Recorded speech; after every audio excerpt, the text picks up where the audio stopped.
Formula E kicks off its 11th season of the All-Electric Championship here in Sao Paulo, Brazil. Welcome to the Sao Paulo Street Circuit, a total of 2.933 kilometers, 11 turns in total. Turn 1, a downhill braking zone as well after the strip into an overtaking zone as well. Turn 3 is your attack mode. Turn 5, very tight chicane. That is very much an incident zone on the circuit. You've got to be very careful there as it backs up on itself. Down 10, that's where we saw the race-winning overtake the last lap as well. Sam Bird right round the outside, taking victory in what is an awesome move. Attack mode in turn 3 is going to be crucial in the race as well. While Sao Paulo is a wonderful city and it's a wonderful atmosphere as Formula E returns for the third time, sambering on the streets here of the Sambadrome. Welcome to round 1 of the season. And it's a championship that will range here on the 7th of December before going over to Mexico City on the 11th of January. 14th and 15th of February sees a doubleheader, this time at the Jeddah Corniche circuit for a month's break. Going over then to Miami on the 12th of April. Doubleheaders then in Monaco the 3rd or 4th of May. 17th and 18th take us to Tokyo, Japan. And then we're back at the end of May, beginning of June for Shanghai. Jakarta is a single header round before Berlin takes us to a double the 12th and 13th of July. And it all rounds out in London's XL on the 26th and 27th of July. A 16-round calendar for the 11th year of ABB FIA Formula E.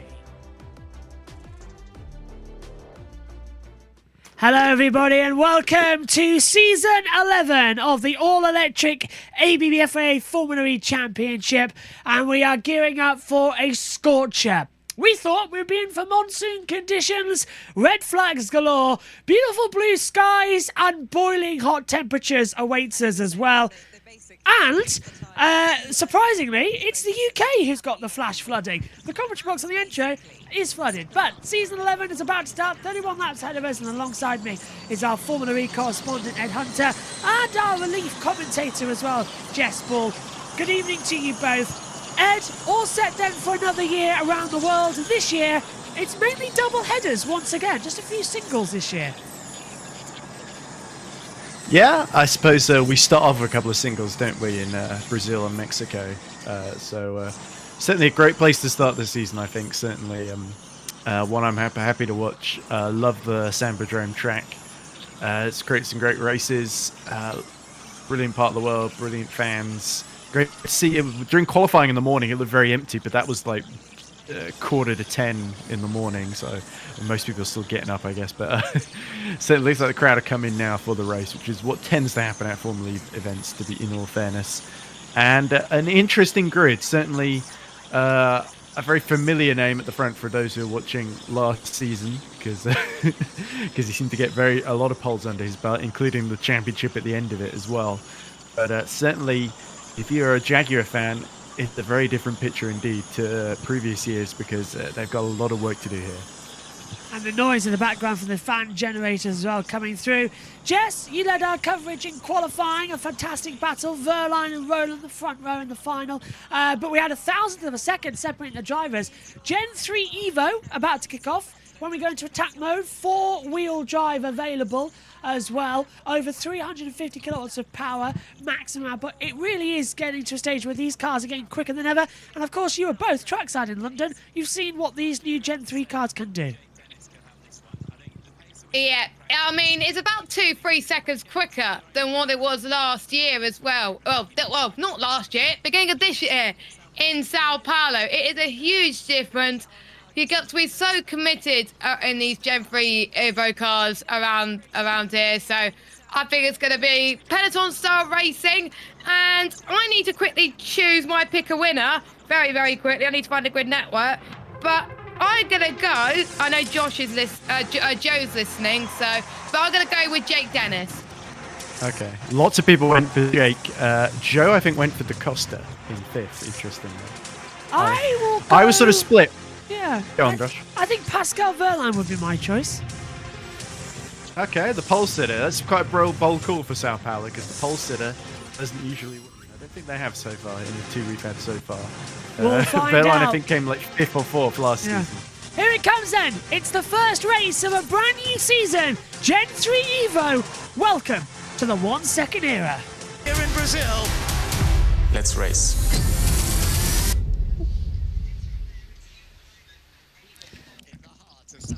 We are all set for a giant leap into the unknown. Welcome to the ABB FIA Formula E World Championship, Season 11, race number 1.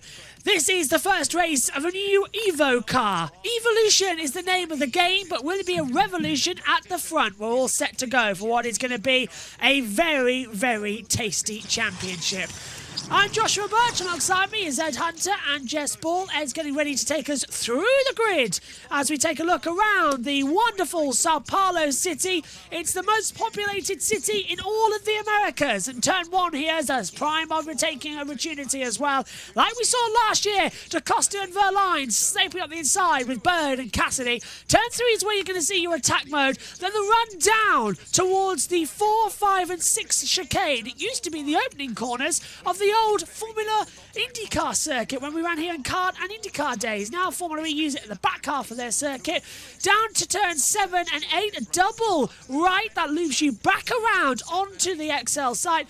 And hopefully as well, this place is awesome for opportunities for overtaking. That's where Sam Bird went right round the outside last year of Mitch Evans, wheel-to-wheel stuff. And Bird got the victory earlier on this year, but last season, of course. But a few new drivers, a few new teams coming into this year's championship as well. Lola Yamaha return as well. Now, Lola Yamaha Apt is still the Apt Formula E team. Rejoining them is now alongside Lucas de Grassi as well. Atmosphere is building up, tension is rising, and it looks absolutely brilliant. Virtual Race Engineer says the optimal position is 3rd to save energy. However, we're not expecting to see Peloton-style races like we did last year. It should be a little bit easier. Here's your grid then. Mitch Evans starts in 22nd position after failing to set a time in qualifying. Nick de Vries is 21st. David Beckman takes 20th on his debut alongside Zane Maloney for Lola Yamaha Apt. Then it's Jake Hughes in 18th alongside fellow countryman and his replacement at McLaren, Taylor Barnard. Sam Bird lines up 16th and Nico Muller inside 15th place as well. 14th then takes Lucas de Grassi, returning with the Apt as well. He's alongside Robin Frines in the Envision. Sebastian Buemi starts in 12th with Dan Tinctum in 11th place, confirmed at Cooper Cairo. And into the top 10 we take with Cassidy starting in 10th. And actually we're going to use the top 10 as well. Watch Ed Hunter's camera, we'll explain what's going on. Nick Cassidy starts in 10th position for Jaguar TCS Racing, the almost champion from last year. He starts on row number 5. Alongside him is Stoffel van Dorn. These two are, of course, really going hard together. Then moving further as well, as we take a look at Cassidy in the Jaguar, the new gold, black and white Jaguar. Stoffel van Dorn in the Maserati starts in 9th position as well. Row 4, John McVern starts in 8th position as well.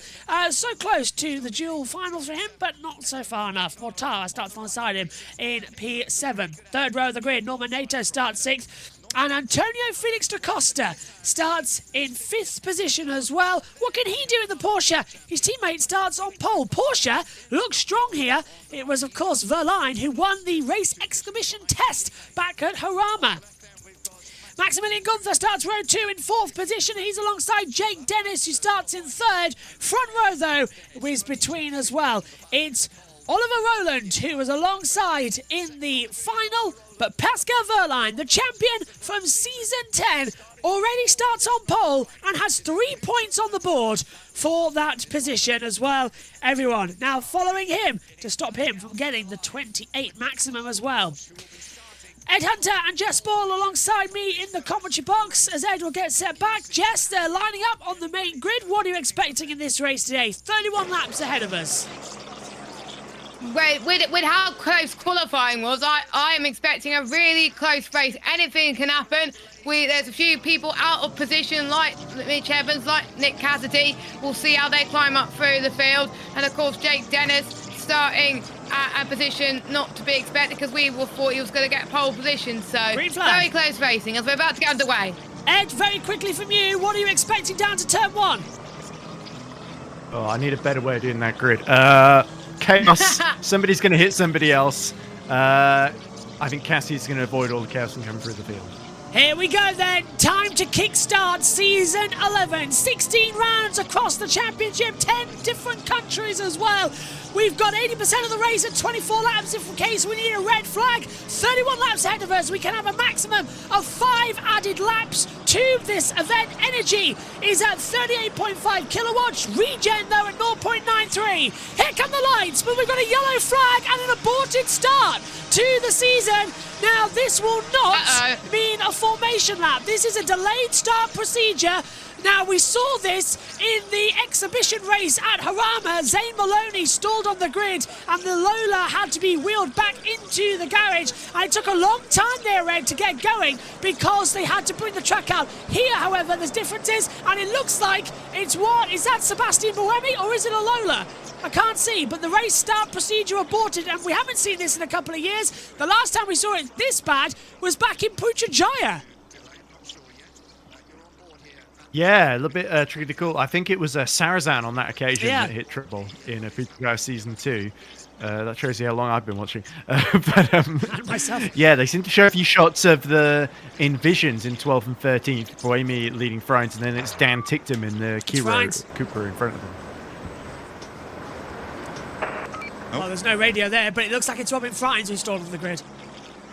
It could potentially be Robin, yeah. Which is bad news for Envision. They didn't have a stellar qualifying, and now this puts them very much on the back foot, and it's going to build the tension for everyone else too. New procedure, so stand by please, we need to remove one car from the grid. Please wait for following instructions. Great. So that's Mark Hesman as well, who is the race director this weekend. Scott Elkin will be back with us in Mexico. So they're going to remove the car from the grid, and we had the last time we had a delayed start was actually in Berlin. Yeah, do you remember, Jess? A couple of eco warriors jumped the fence. Protesters. Yes. And by the way, Friends had a brake system issue. That is why the yellow flags were waved and aborted start. Friends has had a brake system issue.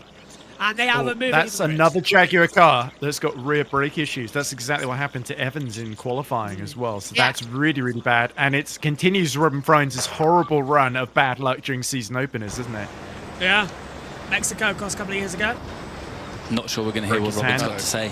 We're hoping to get... And last year, he crashed out in Mexico as well. Yeah, and I think we mentioned there, at least this time, he didn't break his wrist. So they are going to hopefully repair that car. I think what they're going to do is they're going to push it right to the back of the field, and then we'll see what we can do, because the pit lane... Where's the pit exit? It's right up there. They're going to push it back up the pit lane exit because, of course, the start line is a lot further down this straight. Oh, that will take a while, though. Yeah, the start line's a lot further down the straight than what it usually is, so they're going to push him up the pit lane. So, if in my book, we can go for a procedure start. Yeah, I don't know if you're watching Quali, Josh, but there was, yeah. the thing about that pit exit was that during the duels, there was a very close call with the DS Penske's where It was. Gunther was coming out to start his duel, and Jev was crossing the line to finish his flying lap. And Gunther was weaving to try and get some energy into and heat into the tyres, and he nearly took Jev out. It was a very close call. There was literally half a metre between them, basically. Very rare we get an aborted start in Formula E, but this is the procedure because we don't need to have a formation lap because their batteries, they can stand still for quite long. But the problem is... It's in the sporting regulations. Yeah, so the repeat of the starting sequence, but they will not be moving because they are already on the grid. So yeah, so they are going to repeat the start sequence, but we're not going to have the roll forward of 4 places. The burnout. Here we go then, the start of season 11 of ABB FIA Formula E. The lights are coming on. It's ready to rock and roll. 3, 4, 5 lights. Blast off in Brazil, and it's a good start from Oliver Rowland. He's going to come alongside Verline in towards turn number 1. It should be an easy run for the Nissan to get the lead, and he's done so. Verline down to second, on the inside, Gunther having an attack on Dennis, can't do it. Gunther's up to third, Dennis down to fourth. The Costa getting through as well on the inside, passes Norman Nato. Nato's going up the inside of the Costa, I think. And they're fighting back already as they head down the straight. So the Costa and Nato still battling. Hughes passes 3. De Vries down to 20th, and Maloney's already down 21st. 3 wide, headed to the braking zone, and contact between all 3 of them. Oh, wow! Nato getting bullied by Vern, and now bullied as well by Mortara. Yeah, nowhere to go there. Bohemian and Hughes have come together. They've both had an awful start. Potential right front damage, Max being Max. Gunther being Gunther, and Dennis is in trouble. So through we go. Tictum's past Degrassi, as this is still not effectively lap 1. It's still lap 0. We won't start lap 1 until we cross the control line. Few bumps and balls. Yeah. We do one extra lap. Looks like we are. Neo's down the other. That's the Cairo going up the inside. The Jordan, the restarts. Tictum passing Bird, but didn't get through. Bird holds it back. Contact. That was Boemi getting tagged from the back. It looked like by Evans. What do you make of the start, Jess? Oh, hello. Chaotic. Oh, there's a double overtake. So here comes the peloton style, Ed. Yeah, look at that. The two DS cars starting to work together. Gunther leading Jev, and then you've got Da Costa and is that Dennis on the outside there, I think. So Dennis really getting shuffled down after contact from Gunther at the start. So I wonder if Dennis is starting to think about saving energy and the long game here, whereas Roland immediately went for the lead and has now got to take the pain for that because he's making a big hole in the air that Verline's using to save energy. Vern went right round the outside of 4 and 5, gets ahead of Jake Dennis. Dennis trying to stay with him, and now Roland's trying to go to the back as he comes under pressure. There's Dennis attacking Vern in the DS Penske. Still nothing down into turn 7 and 8 as they come back as well. We've got Pucci asking what are the main rule changes. Brand new car, it's an evolution of Gen 3, so they're faster, more aggressive, and Roland definitely having to hold off Verline as they come through. Verline had a sniff coming out of turn 9.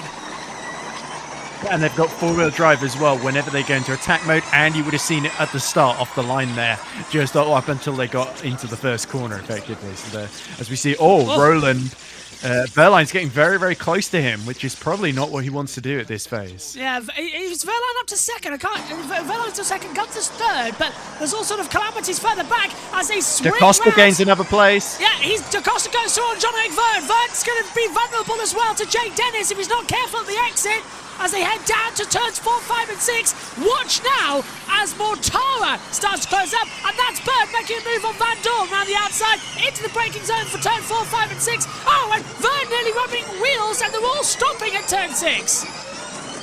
Contact! I heard contact! Someone's off at 6. Someone's off at 6. I had contact too. Double yellow, Hughes and Muller. Safety cars out. Hughes and Muller, big contact, and they're in the wall. This might be a red flag. So we've got out goes Hughes and out goes Muller, both, and Frein's in the pit lane. He's going to restart the race when the safety car's called. Start your stopwatches, and now Verline trying to go around the outside of Roland. Can't do that as the safety car's been called. Wow. Yeah, dramatic moment there. Looked like Nico Muller squeezed Jake Hughes into the wall there, and that's a real big shame for both of them, especially as I had Jack Jonawan asked me in the Formula E Zone show who I thought was going to be world champion this year. After I got Jake Dennis right in season 9, and everyone laughed at me. I went for Frines last year, big mistake. This year I went for Nico Muller, and just like Robin Frines, he's binned it in the first race of the season. Typical. Looks like they've gone over each other there. How they ended like that? I suspect Nico Miller's just not left enough room for Jake Hughes there. That looks like they've squeezed it at turn 3 maybe, or into one of the chicanes. Yeah. Why is there no red flag? That's what I like to know. Might just be able to clear. Okay. Oh, hello. So into 5 and 6. Whoa! Is that Tictum? Just having to avoid Sam Bird there and squeeze up the inside. Oh, hello. That was weird. Oh! That's two separate That was odd. Yeah, so it looked like Hughes already got loose, and then separately Muller got loose, but it was all because of the concertina. Ed, was that because as soon as they try and put the power down, the rear just stepped out? Could be. I think I would love to see an onboard maybe from Nico Muller there. But yeah, Hughes I think had either been tapped or had lost it on his own, and then Muller had his own separate incident immediately behind that and just sort of had nowhere to go. We'll see an onboard hopefully from Jake Hughes here. So Hughes is trying to go around the outside. He just avoids that. Taps, I think, Mitch Evans. Then he's out of frame. Oh no, he makes contact with Boemi. Goes into the wall, and then safety car, do not that. wait because the equipment is on the track. Okay, so we've got recovery vehicles on the circuit, so don't wait around keep going. I bet. So yeah, it looked like Beckman was the one who touched Muller, the side I think, of just Muller. panicked. Yeah. Yeah, it looked like it. I wonder if that will be investigated, Josh. I think it nothing yet, but it should be. It should. Medical car's gone out on the circuit as well to recover these two, and I never like that. Oh God! I know they're going at Get a slow move speeds. on, but not like that. Yeah. Super slow. It wouldn't be at all surprising if they do throw a red, but we should be okay. The one thing we don't want to see, of course, is these barriers knocked anyway or damaged. They look pretty straight to me. Oh, and Formula E going to an ad break on ITV4. No worries for us because we get the main pictures from the world feed.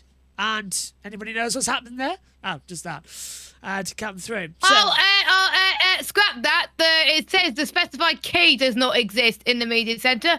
There we go. It's back now. That's for There you. we go. I've certainly got it. I can still see it on my monitor. And they're now craning the car up as well. And there's a second truck coming down the straight, passing the safety car and the leaders. So while we're under this yellow, let's hand over to Ben Edwards. Loads of power? No, because they are likely to have extra laps added to the race. Everybody taking it very steady in that area because of the work that's being done by the marshals to collect those cars. So Oliver Rowland did that great start from the from second place on the grid. Just talk us through it, Andre. It looked like Pascal had a bit of wheel spin. There was not a reaction time issue, so I think, yeah, the Nissan adjusted their settings better, and then he had just a better drive of the. Okay, still some lag. I suppose that's to be expected. Yeah, no, that was good. And Pascal Wehrlein felt, no, I don't need to battle it. What else did you see there, James? I mean, if it's on free to air, they could have put it on Oh, they just look so fast. Yeah. The Well, stars with look the so four-wheel drive. fast. It's Why quite would they have an impressive to ad see. break But in the yeah. middle of a race? Well, in the middle of a safety car, to be fair. And they Amazing delayed the start start from the as Nissan well, car, so I Oliver guess they Rowland, were. and They're making just sure thinking it we can get it counts. out of the way. And then we saw this Yeah. battle with James. Yeah, so Oh, that free wide moment was a bit Dennis scary in for the middle Norman. of- I'm amazed of Norman Oliver. got for unscathed. Actually, in fact, he was slightly further didn't ahead like at that it. point. It was more didn't Norman. like it. Yeah. Mine's lagging a little bit because I've got Discord. Mine's as well. lagging Who was as in well. that middle group there. It was very impressive from Jean-Eric Verne there. Where he placed his car was Yeah. perfect. Yeah, Verne had a great start, to be fair. He's made up a lot of positions. Stayed out of trouble, got around the outside of them. He's So up to this fifth. is Max Günther, who also Yeah, so Gunther also. Where did Gunther start? Fourth, and Gunther is third. delivered well. He was battling with Jake Dennis, and Jake was complaining afterwards. Oh, that was tight. Well, thank God we can stop that because we're back on now. Let's hope that freezes up later on. Safety car still out, and into the pit lane comes Taylor Barnard, Ed. On Barnard's car there. Ah, puncher. Okay, gotcha. Of course, he won't lose any time because of what the I safety car. suspect. Yeah. Unless they're worried about tyre wear. I think it must be a punch because there's no other reason to come in. So, I'm going to close the media centre now. yeah, me too. I'll get it. I've got it on a hotkey, so I can open it up quite quickly. Formula E back on ITV, and we get ads during the safety car. It's mid-2000s F1 all over again. Did we get ads during safety cars in Formula 1? We had ads all the time in ITV's days. Yeah, there'll be schedule ad break. They try and wait for the race to die down or hope they find a boring bit to cut to ads during. During the Schumacher era, it generally was quite easy, although they still got it wrong a couple of times. Yeah, but when we radio. Yeah, this is not racing. Copy, tell us about I don't know the front wing. I don't know. I think he's moving. I'm not sure. I don't want to pit yet, you know, but obviously safety car will be. If we need to pit under safety car. But that looks try clear. to have a. Yeah, have a look. It's cracked. You can see there's a bit of a cut. There's a bit of a cut down the middle. It's got the support at the top, so it should hold. But that is a bit worrying because that could easily get knocked in another contact as well. Oh, so and- at the moment, I don't think it's a safety issue. And there's Robin Franks. He's out of the race, officially a non-starter. So Fried's officially out, and this is him. And here was him waving his arms at the start of the race. So We didn't see what happened. that was a long time to abort the start. Look at that, the green lights are still on at the front there. And we got to light 3 in the start procedure. That was a long time for them to notice that we had a car stalled. That was not good. Well, the FIA just don't have problems in Formula 1. It has problems in Formula E too. Yes, I do. That could have been a lot worse. Yeah, that could have been much worse, in my opinion. Yeah, true. Yeah. Well, where did We're not at Fries... Qatar level just yet. Fries started 13th, so we had 4 other rows of 8 cars behind him on a narrow track. Barnard, Bird and NATO under investigation for overpower.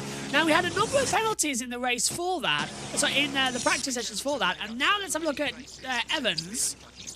And he was back of the grid, and he's already up into 12th position. Oh, well, he's like a knife through butter. Look at that! Whoa. Well, credit where credit's due. If you've got a faster car, you can go through. Powertrain, of course, better, Ed. Yeah, I think also there was a concertina effect. It wasn't necessarily a faster car, but also they were all squabbling with each other. There was a gap around the outside, and he decided to go for it. So that was just good racing instinct from Mitch Evans there. As he sees Buemi and Degrassi going side by side at the final corner. That was fireworks there, because they were nearly locking wheels. No wonder Buemi was unhappy on the radio. As we see confirmation, cars 17 and 48, NATO Motor under investigation for causing a collision. So that would be the free wide moment. So it looks like Gunther has escaped any investigation on that one. Yeah, I suppose that was coming, wasn't it, really? Should have seen that one. Hughes and... Muller. Carpenter. Muller. It'd be Muller. 51, which is Nico Muller. Is So Bird that to me would be a racing incident, surely. Has Bird got something wrong? Because it looked like that car's bobbing up and down across the start-finish straight there. He did have a radio message. Yeah. I didn't hear it earlier. I've noticed that. Track clear, safety car in this lap. Now, we're going to have a roundabout, I would say 2 to 3 added laps at the end of this race. We'll keep an eye on that. That means less of a break for me. Oh, God, I thought there was... I like Jess's like... Thank This you. is main appeal of commentating on Formula E is that the races are short. Jess, they're an hour long. Look, Roland and Verline, they've nicked Formula 1's overhead graphics, but for a second I thought something was on top, like a banner or a flag. I was, well, that's not... Yeah, that's what that's I not thought. Roland. That's Oh, all you see, right. there's a bit of a glitch there. It was telling us DaCosta was Roland there because they only had the graphic for a couple of drivers and then it ran out, clearly. AI doing that one, I think. We're coming back to green flag conditions here for Formula I feel for E. Robin here Yeah, I do. because Really he's just sat in the do. car in the garage with nothing to do. And it looks like Roland's about to lead him away. Here we go then. Time to restart. Verline is going to have an attack. Exit the last corner. Have I lost the guys? No, I haven't. I'm fine. Here we go then. I'm here. Are we still here? Good. I think this is Omi leading. Okay. Back to green flag then here. Oh, Bird in trouble. Oh, yeah, I knew it. Bird had a puncture. I knew he was crabbing down that straight. Look at him. And there's debris. There's someone kicking up a wing. One of the Cairo's grabbing problems as well as they come into the first corner. That's another safety car. Yeah, well, it's Tictum's down to 9th. Cassidy and Evans get ahead of Van Dorn round the outside. And we've got a tag mode starting to play off now as well. Oh. So attack modes have activated. Cassidy has gone for 4 minutes, the same as Van Dorn. 6 minutes have gone for I can't say his name. Beckman. Degrassi. Yeah, 6 and Barnard's Degrassi. gone 2. So you get a total of 2 activation zones. 2 to 6, 4 and 4, 6 and 2. So right now they've gone for 4 and 2 later, but attack mode increases you up to the full power of 350 kilowatts, and also you get 4-wheel drive. So that's 350 to all 4 wheels, Ed, and it's going to make them much, much, much faster. Yeah, and Cassidy going around the outside of Tictum, exactly what we saw Evans do, a similar move. Oh, and you that's can see Degrassi. Van Dorn. Oh! The Lola stop. Degrassi. It's Maloney. And Oh, it's Degrassi. Gunther and Dennis noted for an incident. Bird's out the pit lane, and now we've got a real problem coming on. What on earth is going on there? Timing screens are all over the place right now. They don't know where they are. There's debris across the start-finish straight. Degrassi's out. So I wonder if it was a Lola rather than one of the Kairos. Gunther going for the lead. Gunther leads. Does he? No. Roland stays ahead. Gunther's down to 2nd, and we've got DaCosta, Vernon there too, and everything going nuts as we go back to green flag running. And look at that, DaCosta's on the inside line. He's going to get ahead of Vern, and he's going to get ahead of Verline as well. If he's not careful, he's got him. The 2 teammates battling, and DaCosta gets ahead of Verline. Oh. And look at that. That's Dennis fighting away with NATO. And Cassidy, using that attack mode, has got up to 5th then. So he's really hoping that Degrassi's car is cleared out of the way quickly here. Oh, and it's going almost 3 wide here. With Cassidy, Verline, and DaCosta. That's how much power four-wheel drive can give you. Cassidy takes DaCosta and Verline in 1. Porsche or not, Jaguar's on top, and he's through. Now he's going to get after the DS Penske and the Nissan, and he's going for him, and he's cleared Gunther with absolute ease there, and he's going after Roland now. Roland's not going to stand a chance against Cassidy. This is going to be a true example of four-wheel drive down the straight at 300 kilowatts. He's going to pull to the inside line. He's a second faster on that last lap time alone. He's 2 seconds faster, Ed, and he's taken the lead easily. Yeah, still got 90 seconds of the attack mode activation left as well.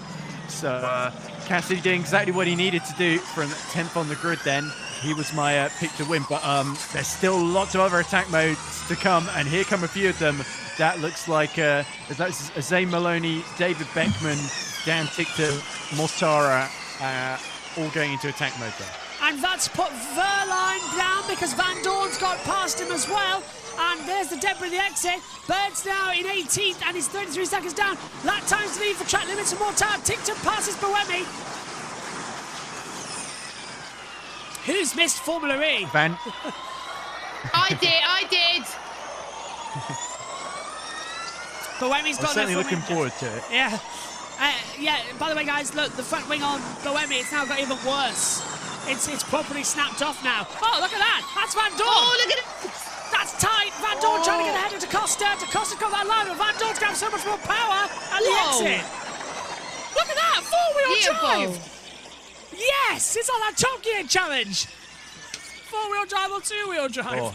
A rule change that works. This is... I think this was what was originally intended. They just couldn't get it working in time for the original Gen3 cars. It looks like, De Vries is in trouble. And into attack mode comes Gunther. Yeah, De Vries is taking attack mode as well. Gunther's taking it. He's taken 2 minutes. NATO's taken the 4. Evans takes 3. So does De Vries. Boemi takes 6 with a broken wing as well. So and Degrassi's taken 2, but he's now... Degrassi's back in the pit lane.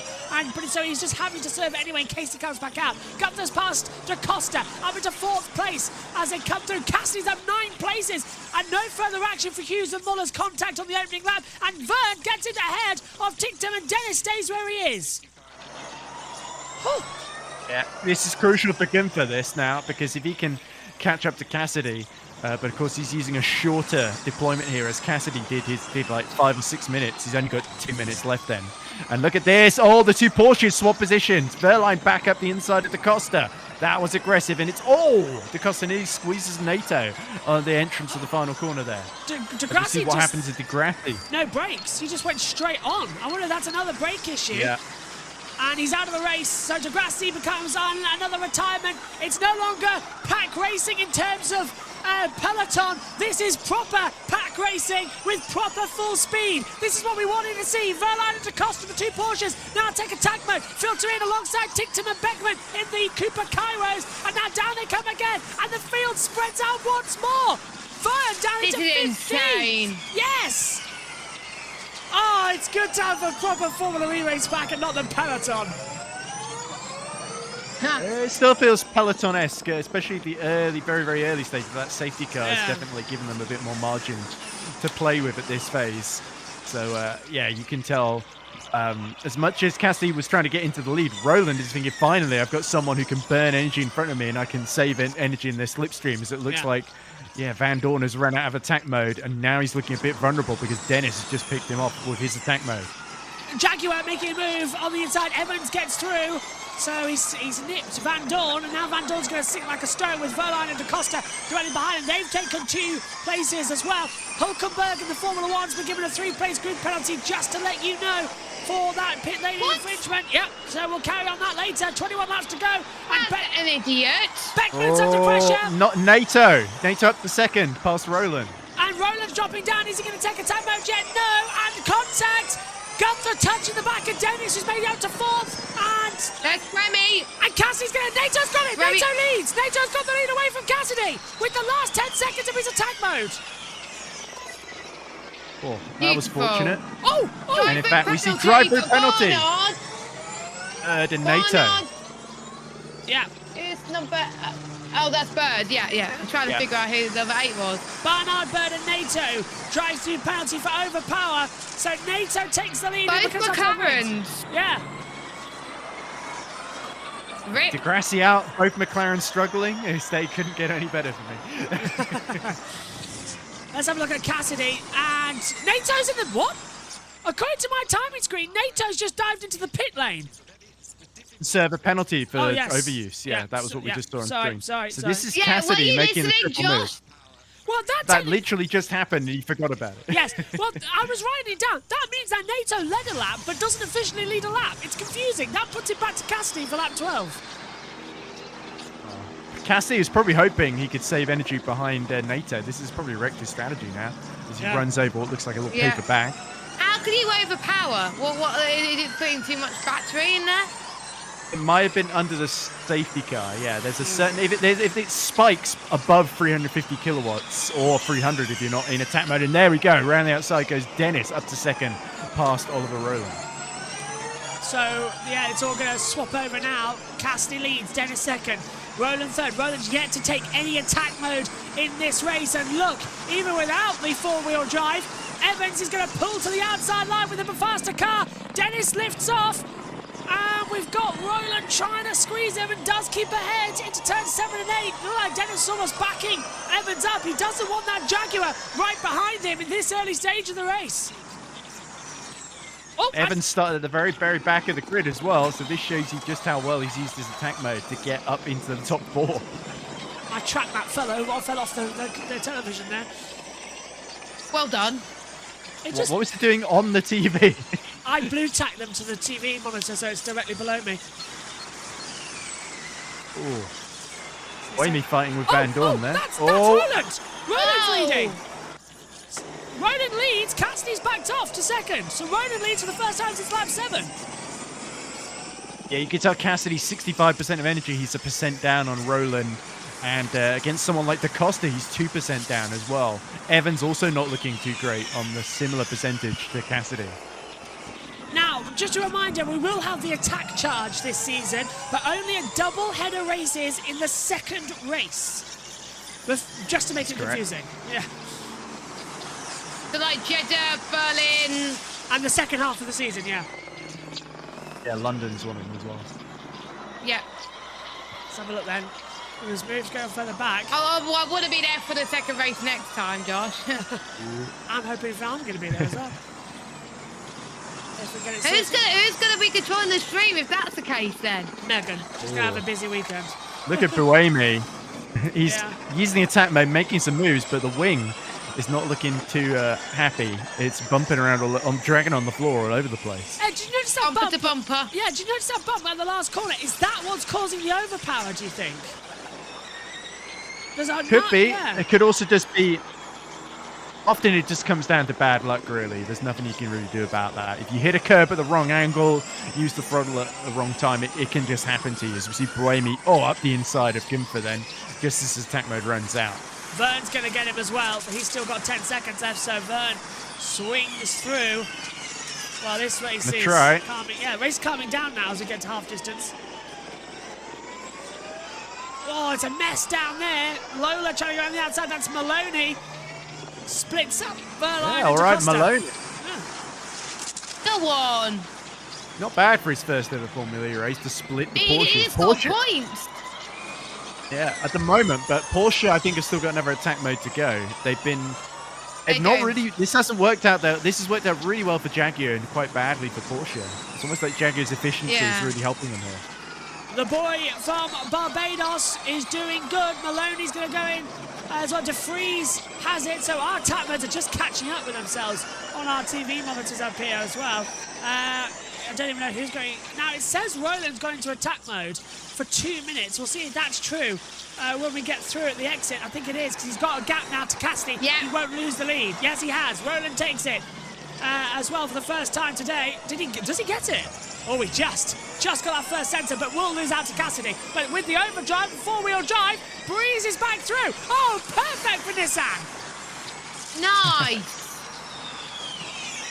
You can tell That means Roland everyone planned has that in used advance. some attack mode.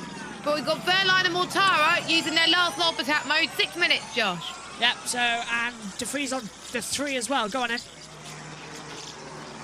Yeah, you could just sort of tell Nissan executing that strategy to perfection there with Roland, making sure they had the gap. And obviously, it's sort of a game of chicken, isn't it? With Cassidy taking turns to lead to not burn up too much energy. But they know that Jaguar is a big, big threat here. And Roland is really going to have to do the business in this second half of the race now. Yes. Just a reminder. I'm going to stop myself because there's an out-of-control Mahindra diving through. That's DeVries. Oh, and there's a slow Lola of Maloney. Now, he was very slow coming out of the last corner. He's got back up. No, he wasn't that slow. He just forgot to put the throttle down, really. I think he was trying to go at the inside of Vern, and he didn't want to hit him at the inside. And look, they're trying to go 3 wide on the straight. Buemi, is really having to back out. Maloney's taken them as well to 5th. 5th. Maloney up to 5th. Wow. Piff, driver of the race. He must be good. He must be good at race pace. Yeah. And in Formula 2 days. Just so you know, anybody in terms of the PIF driver of the race, anyone who doesn't vote for MBS, the Crown Prince of Saudi Arabia, is going to be executed after this. So you know what to vote for, ladies and gents. Oh God! And the bag was run over by Evans, and it's been picked up by DeFreeze. So DeFreeze has got a bag across his entry there. Is it Dennis has got it as well? No, Dennis has got a bag on his front wing. And through on the inside goes Evans. Jaguar run 2-3. That's my pick a winner gone. DeFreeze done through. 15 laps. Okay. Where do you see that? What's going on behind me? How many people taking what? You've got the next 3 cars behind you. You've got 1 attack left to take. Dennis is... Yeah, coming through. So the bag's going to just be flopping around. Look at 4th downwards. This has been crazy, isn't it? Yeah. And look, Evans now trying to get back on terms with DeVries, who split the Jaguars. This race is just... Gap from Roland, though. The driver tracker could be working a little bit better as well, but they're all packed together. It sort of overloaded itself. So watch your timing towers. That's the easiest one. Verline's keeping it Get a better PC, Josh. It's not that. It's the actual transponders not working around the circuit. There's too much interference. Round the outside. Little bit of contact. Verline in 5th, but gets past ahead of Evans to 4th. Mortar to 6th. Dennis 7th. DaCosta 8th. Maloney's in this battle as well in 9th. DaCosta's got more power, though, and 4-wheel drive to contend with. But Roland's put out 2 seconds. Cassidy's really saving energy.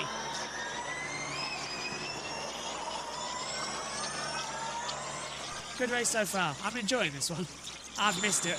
Yeah, I wonder if Roland's gone too early here. Yeah. But yeah, Cassidy not in a less enviable position here because he's now got a very speedy-looking Verline using his second attack mode. Or is this his first attack mode? No, it's his second, isn't it? So over the line again. Here comes Verline breezing through on Cassidy. Look at that, 230 kilometers and a big lift as well. Ed, even in attack mode, he's not hitting that 350 and he's lifted massively. Well, he's a percentage down on Roland and Cassidy, isn't he? Because of this deployment right now. Yeah. If anybody... Oh, hang on. That's Maloney taking his final Maloney. 2 minutes. Yeah. Ed, have you noticed something I've just noticed? The timing tower, it's shifted ever so more back to the left. I keep looking at one part of the screen and realising it's up and across more. I think people realised it was a bit too big, so they sort of shifted it along. They've Well, there we timed go. Then they can do the fancy little... Oh, as we see DaCosta up the inside of Evans, I think that is. Oh. Has Roland made a mistake? There we go. Verline takes the lead. Yeah, Verline leads. Yeah, so Roland did realise, because he's just lost 2 seconds there, Ed. No way, shape or form that's due to the 4-wheel drive. That's Roland realising, hang on, I need to back up here, otherwise I'm going to lose energy. A little bit as well. He did in Misano. Certainly, but that wasn't due to Roland doing anything wrong. That was because the targets failed. That they had to do the maths by hand because the laptop exploded or whatever on the grid. And we see DaCosta up the inside of Verline into the first corner. That was not part of the plan. No, the 2 teammates... No, it wasn't. The 2 teammates battling, and here comes Roland to take attack mode. And how many places is he going to lose? Smart boy. Smart boy. Only 2. 6 minutes, yeah. He's lost out. Cassidy's got 4 left as well. So Roland drops to 4th. DaCosta is going to paint it blue. He might be black and blue by the end of this if Verline gets hold of you. This is not part of the deal. Don't forget, I believe it will be 2 added bags. Sorry, Ed. And DaCosta going for it. Quickly. Follow Pascal, follow Pascal. Ha! There's the order. Oh. Team orders already in race 1. Well, because there's so much threat from behind right now that if they squabble with each other, they lose, basically. Yeah. So instead of saying fight later, but not while we still got this attack mode, not while we've got this advantage over the people that don't have it, like Cassidy onwards, effectively. And that's who they're really fighting with. Cassidy is saving his one till later, as Roland's doing it now. Yeah, DaCosta's going to pass him because he's got no alternative. Verline's out of attack mode energy, and there goes Roland on the inside, getting ahead of Mortara. And now Verline, well, the plan's screwed there. That's just held up DaCosta a little bit. Yeah. Well, maybe, but as we see, is that Maloney and somebody else going through the? I think that was one of the Andretti's. Was it Dennis and Maloney just going off into the runoff area there? As we see, oh dear, that's Gunther, I think, making a move on Cassidy with his attack mode. Out goes Dennis. Dennis has stopped. No. Dennis has stopped on the runoff at turn 1. He's ground to a halt. This will be a safety car if they can't do a restart. And this will kill Roland. Roland's got this lap to get ahead. This is critical for the race. This is good for DaCosta. Yeah, DaCosta's still got 24 seconds as well. Oh. Yes, but DaCosta's going to hope that the safety car comes after he's using the attack mode. Roland, he's got to go for the move outside the yellow flag zone. Dennis Radio. To run out. Car's red. Car's red, mate. And that's going to be a red flag. Forget about anything. If it's red, it's going to be red flag. So Dennis needs to be extracted. We know the car's red. That's the paint on it. It's the Andretti. Roland's going for it. Roland's got the lead. Roland's got the lead into turn 1. Now, are they going to... The red flag. Red flag's out. Red flag. Yeah, race stops. Has to be stopped because if the car's red, then it needs to be extracted. It will be dangerous. Yeah. So red flag, race is stopped. Race is stopped while we recover the car. And that's a wise move. For everyone who's safe in attack mode, that is gold dust for them. So both Jaguars, Buemi, NATO, Barnard, Bird, and, well, Dennis if he can get started again, but it looks like he can't. I doubt it. Dennis is effectively sitting inside a bomb. The car is red, which means that it's conducting electricity, so he has to do a safety removal. So don't touch it, Marigold. Red flags. The red car on the track. This is very rare occasion, but this... I've never seen it. Yeah. They've got to decharge the battery now, haven't they, Ed? So they've got to take that energy away, which is why we've got a red flag. They've got to ground it, haven't they? Yeah. Has to be a red flag. Like when you... Yeah, go on. It's like if you ever... Say if you're working on your computer, you're trying to replace a component, you always want to ground yourself. The same as if you're... As Barnard pits again. Or does he just pit under the red flag immediately? Yeah. So he'll get focused back in. That's because of the red flag. All cars to pit lane. And we'll have another standing start for a 9-lap shootout. Oh, plus added laps. Hey. Unless they start under safety car. Sorry, guys. Say that one more time. Ed first. Unless they start under safety car, which they could do. So this will neglect the attack mode advantage of all the others, Gunther and Roland. So you will all be on par at the restart. You will all be on par at the restart. Yeah, that's true. Jess? I forgot what I was going to say now. Thanks, guys. I think it was something about a restart. Oh, yes, 33 laps it will be, I think. Yeah. Most likely. So red flag out here in the opening round of Season 11 for ABB FIA Formula E because of a red car on track. Now, a red car is a car that has had a battery issue and the car is live. So it's procedure, if that happens, the red flag has to come out to send them out onto the circuit in order to ground the cars and get it all going. So it's a red flag. I'm predicting something. Yeah, and Dennis is out of the car safe. So, yeah. Good. I'm predicting something. ITV is going to go straight to an ad break in a minute. If so, we've got the world freeze. Yeah. Well, why not? We've got that red flag out. Yeah, and now look, they've put the blanket on it. Yeah. Good night, Jesse. just you've got to wear those. Oh high yeah, goals. both our dressy cars are out. Oh yeah. Is it bad that I thought you said "Good night, Jessie" there? And it's like, why are you calling her that? And B, it's like 7. It's like it's not even 6 yet. What were you hearing this evening, Ed? Well, what were you hearing when I said there'll be? know. What were you hearing, Jess, earlier when I said it'll be contact for sure, and you said I said it's Richard for sure. What were you hearing? Oh my God, it was on. That's No, we less fu- egregious. So, red flag and race suspended. It's been a long day. It has. It has. There's been a lot going on. I've been doing stuff since 8 o'clock this morning. You gotta give me an excuse. So at least it's not as long tomorrow. We only go until about 4, so that's not too bad. Right, Oh, that's still long. 7 o'clock. yeah, fair. This is Dennis. He locked up and just ran to a halt end. Oh, yeah, you could tell he had his issue independently of Maloney, and Maloney just cut the track completely, so I wonder if he might be in trouble for that one as well. Because he didn't do what he was supposed to do, I think. Which is stop. This will be interesting. Okay, so Dennis is right behind Maloney. That looks like Van Dorn, I think, going up the inside. Oh! And it's almost like he couldn't stop in time, so maybe there was some sort of... Was that an energy spike? He's locking up as well there, look. Is that like when you So have... I think the rear... Yeah, go on. I think the rear brakes may have engaged, just like we saw with Evans and with Frines at the very start of the race as well. With you on that, because it looked like when you have when you put the car in gear and it starts rolling, just whoosh, just did not want to stop. So they are recovering it while the red flag's out, and we will get this race restarted.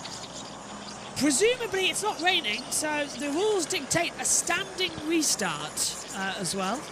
But it's up to the discretion of the race director, where we'll go out, line up again, and have 5 lights and go again. For the 3rd time today, we'll have a light procedure. We've had it all. Aborted starts, safety cars, red flags, standing restarts. It's been chaos. It's also interesting to note, Ed, here, that during races where we have attack charge, under red flag, you can recharge your battery in those events. So that's going to be, if we get a red flag in a double-header race 2, you can recharge your battery. Yeah, certainly. But in this instance, that's not possible. Yeah, sadly not. Yeah, we'll have to keep that in mind. But yeah, you can see that the attack mode's remaining. I think Cassidy is in a really good position to potentially win this one, knowing how powerful it is. Everyone else has used theirs, and that red flag is going to equalize things somewhat in terms of everyone being quite bunched together. So if Cassidy plays his cards right, he could carve through the field here. Of course, Cooper Kiro have done well to get both cars in the points, same in Mahindra. But we know Evans, Verne, Maloney, interestingly, Buemi, NATO, Barnard, Bird. I think all of those have another attack mode. Of varying lengths, of course. If someone's only got 2 minutes, it might be better to try and fight it out. Or if somebody's got Evans. 4 to 6 minutes, it could be game over. We should have made more progress earlier. Evans knows his race is pretty much done. No, he's still got no attack mode. I don't think it's done by any stretch for Evans. I think he can still get the point. Anything can happen. One thing I'm not a fan of is the sound of fake Formula E wishing in the background I can hear in there. Alright, let's have a look at Hughes. Yeah. Oh. This is how he got out early in the race. Are we going to see a better angle of it? No. Yeah, he gets tagged in, Yeah. Muller tagged, Beckman tagged Muller, sorry. Oh yeah, here we go, look. And yeah, you can see on both views. Yeah. Just behind Degrassi and Buemi. Oh, nowhere for Jake Hughes to go there. Straight into the wall. Race director. We're looking at that incident again, but we do now see that Antonio Felix da Costa will start from pole. Oh, da Costa's got pole position, Ed. So. Oh, okay. Yeah, okay. Well. Why? Is that because they do it from the lap before the red flag? Roland has overtaken under yellow flag. Drop of 1 grid position. He overtook under yellow flag. So Roland's been docked. Okay. And the next available position is da Costa. Okay. That is interesting because usually you'd expect a 5-second penalty, not a one-position loss. But I guess slightly exceptional circumstances and the rules in FE are a little different to say Formula 1, where if you overtake under yellows, you get a stop-and-go penalty apparently. Yeah, that's simple these days for Formula 1. It's confusing. I mean, that was how the F1 rulebook's written, and if you go back to 2021, I think there was a race where Latifi and Mazepin both got stop-and-go penalties for overtaking under yellow. Oh, look at the Nissan garage. Sede Kamara is like gesticulating quite frustratedly. Not just about himself, I think about Roland as well. You see him, he's like been on the warpath against Cooper Kiro the whole weekend. Sort of saying that the most unprofessional team ever, that they kept me in the dark for ages, and then just they didn't tell me they weren't keeping me, they just didn't ask me to come to pre-season testing, and that's when I knew. Did all that work and prep and not allowed back in, and that was actually a funny situation, wasn't it? That we saw Sergio Santa Clara not there at testing when everybody kind of knew he wasn't going to come back anyway. Yeah, and also they, as much as Alex Wee, not the team principal, but certainly high up in the hierarchy at Kiro, carrying on. Oh, God. That's yeah, I couldn't find him. So yeah, you're looking good at the back. Then the next, yeah, okay, Mitch has 1 plus 11. Okay, but I'm the same as the Porsche, is that right? Yes, same. That's on energy, I reckon. Cassidy's sounding a lot more positive than Mitch Evans. Mitch Evans is like, we should have made more progress. This race is we're going to just get a couple of points at best. So Cassidy's like, we're looking good. And he's like, what do we need to do? Yeah. So a little bit more mission focus, which is good to hear. But yeah, so I think it was Alex who was saying, oh no, there was no pressure from Porsche to sign David Beckman, even though David Beckman has raced in other championships for Porsche and is associated with them. And then they got the sponsorship from, or the partnership, sorry, with Cupra, which has made people think, well, maybe that's not so true, because it's a bit like someone getting a whole bag of money saying, no, nobody asked me to do anything with this bag of money. What money? $1 trillion. Exactly. So this is Dennis again. Oh, good, my laundry has arrived.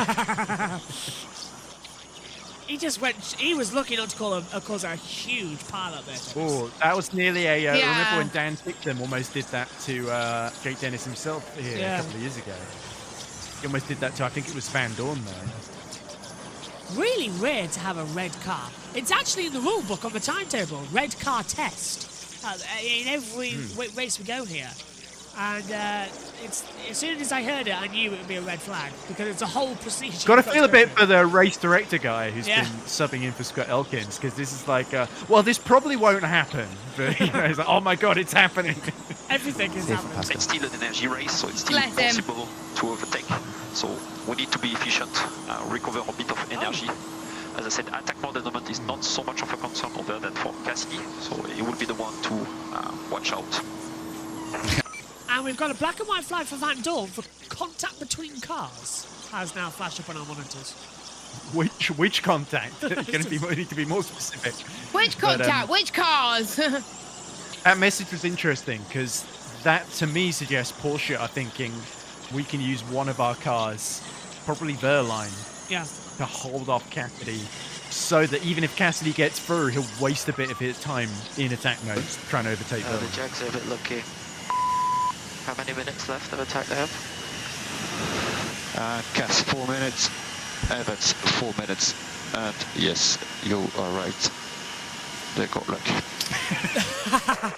They got lucky. Wow. They're going to restart and they're going to have it all go with the field bunched up together. He's just bitter because he doesn't get to keep the lead because he overtook under yellows. I think he got lucky he didn't get a bigger penalty for that. Yeah, I'm with you on that. That would have normally been a 5-second penalty or in this case, a drive-through. Just a reminder on those 5-second time penalties, just like in Formula 1, when we will have pit stops return, as we look at Jay Penske, owner and team principal at DS Penske, you will be able to serve those 5-second time penalties in pit lane as well. So I'm amazed ITV4 have not cut to Aborted, by the way, during this the whole red flag. I'm very surprised. They'll probably go to ad break at the wrong moment. Right as they're about to get going again. Yeah, Yeah, Go I back bet to you media it'll centre. happen just before we get going. Well, do you know, it's the same thing with NBC and Fox Sports as well for NASCAR. We have like 1 billion commercials during the race, but anytime there's a rain delay or red flag, it's like they switch on, and it's like, right, we can't go to break. This is brilliant coverage. We've got to stay on. But no, we had like an hour and a half without an ad break when we were delayed at Richmond a couple of months ago. I was like, what? And Daytona getting rained out. I was like, what? Well, we haven't gone to ad break once. Let's hear from Verline. Also, Pascal, just be aware. In case of red flag, there is a little bit of a situation regarding the lap counting in the car and what race control decides. So on the lap, on the restart lap, when you will be behind safety car, it could be that I ask you to adjust the lap remaining, and it could be that I ask you to do some checks for me on the dash. That's because of the race? They're adding time to it and adding laps, so the dash is going to be wrong. They don't want to get caught out again, do they? With that wrong dash. No. Yeah. Well, infamously, this happened to Nissan. You remember Mexico? Yeah. I think it was season 5, where there was a big crash with Nelson Piquet went over the back of Jev. There was a red flag, and Nissan ended up, because of the red, they said our calculations are right, but because of the red flag, we didn't account for the fact we had less energy in the car. Oh! Because we went to the, and that was what screwed them in that occasion. What? I am being told 2 things. 1, NATO is under investigation for a red flag infringement. 2, we will not need to complete a full lap because the pit lane is exit is before the start grid. They will line up immediately on the grid coming out the pit lane. So we won't have to do a whole lap. Okay. So we'll get an instant restart. That's more like it. Ideal. Yeah, that's more ideal. So I wonder what NATO's in trouble for. Because is it because he served the drive-through penalty under red flag, maybe? Yeah, no, he did it a few less before. No, he had to serve it before, surely. Didn't you say NATO came into the pit lane again? Say again, sorry, Josh? When that red flag came out, you said NATO's in again. Did he come in? Yeah. No, I thought it was Barnard that went in immediately, and everyone else did another lap for some reason.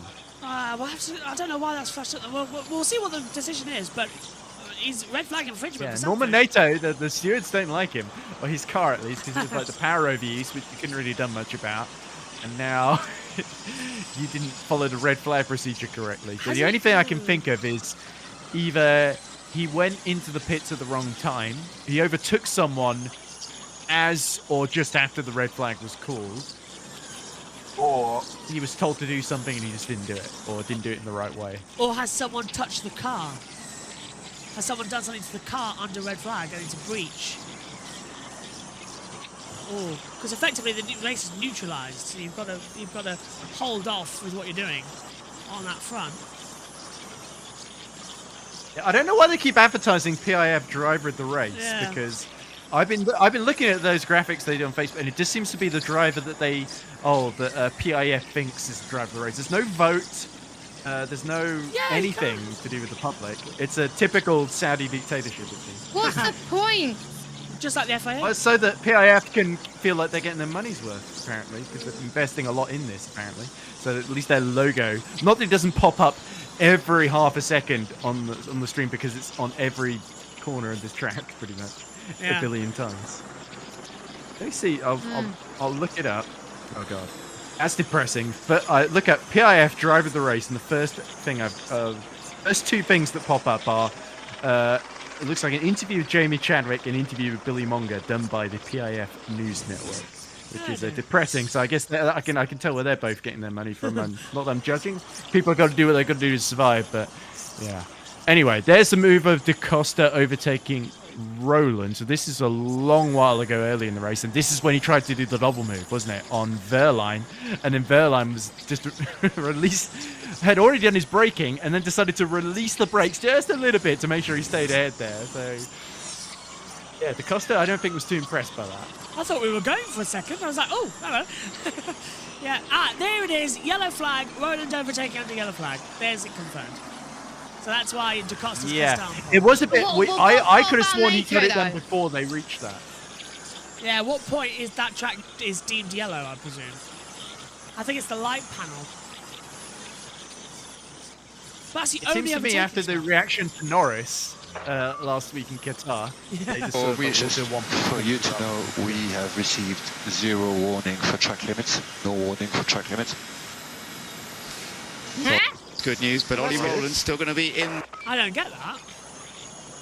They're trying to say, don't worry about track limit. I think that's just a redundant message because there's not a lot of places. If you breach track limits here, you're usually in the wall, apart from the first corner. So I guess it's saying you haven't cut the first corner at all in the race, which is, I guess, some positive reinforcement, but it's not something surely new people would know that.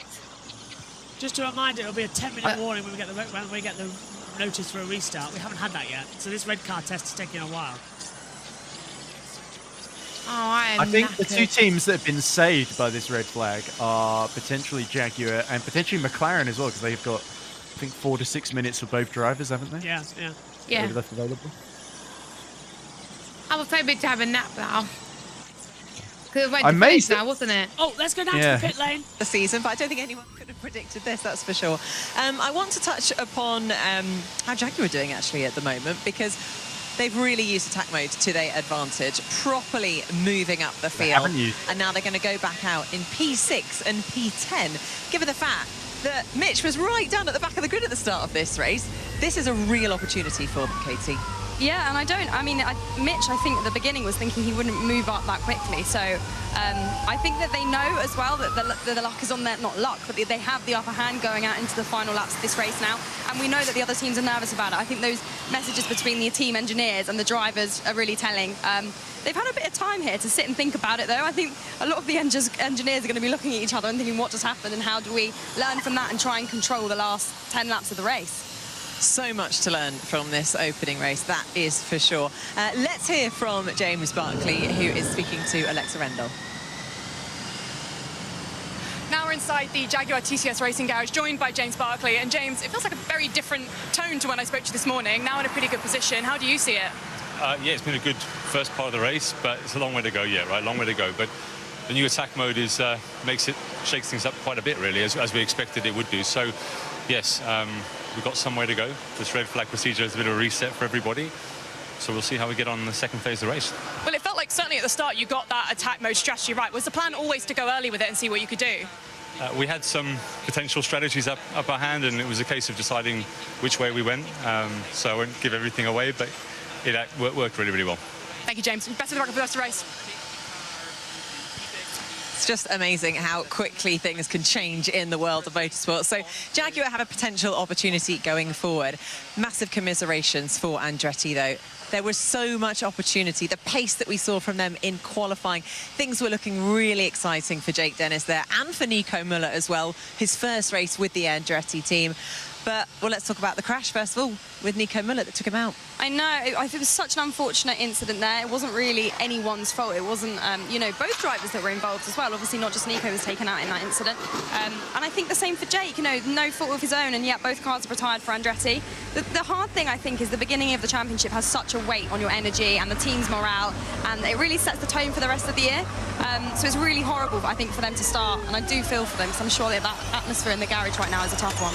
There's obviously been a lot of anticipation about the new Gen3 Evo car, and it does bring so much incredible performance to the track and add so much to the race. But I guess, you know, that first race of the weekend, we're always going to have teething problems, aren't we, with a brand new car? Yeah, exactly. I think we saw it at the beginning with a few of the overspeed penalties, and it was nice actually that they could sort of rejoin the pack after the safety cars, because obviously they had to come and serve them in the pit lane. But I think this is such a change for Formula E. As Andre keeps saying, we've never had racing like this. I think the drivers must be sitting there and thinking, what is happening? I don't know if they actually, I'm really interested to know if they have live data of who around them is in attack mode or if who behind them is. I don't think they do, because I think sometimes they ask their engineers. But that actually makes it really challenging, because you could be sat in 10th and have no idea that you're actually in with a chance of winning, or vice versa.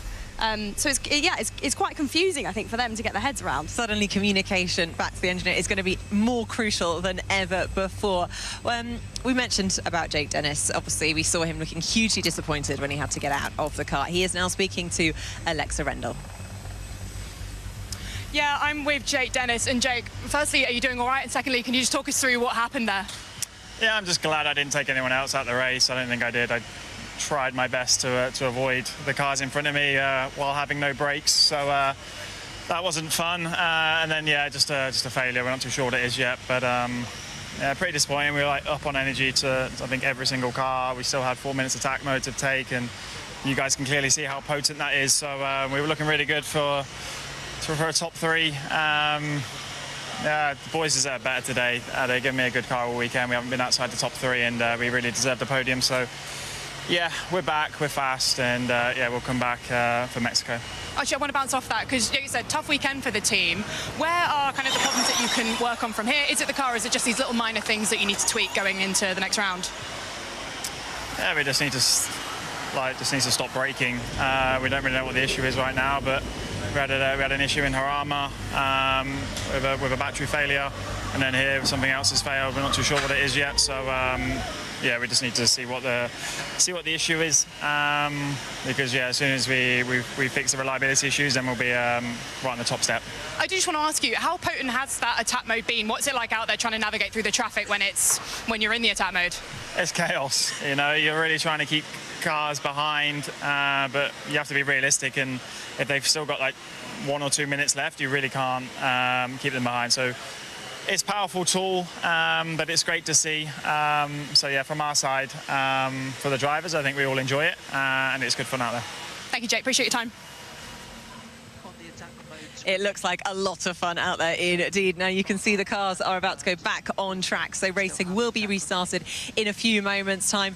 Katie, what are we going to expect for these last few laps of the race? You can't ask me that, Nikki. We've all been sat there speechless in the commentary box. I don't know. I'm assuming there's not any more drama and no more safety cars. Then I think obviously the Jags are going to have a slight advantage, and everyone's going to be watching them and seeing them pick their way up the field, I think. Yeah, Antonio Felix Acosta, keep an eye in those mirrors because the Jags are coming for you. Right, let's go back to commentary. Ben Edwards, Andre Lotterer and James Rossiter.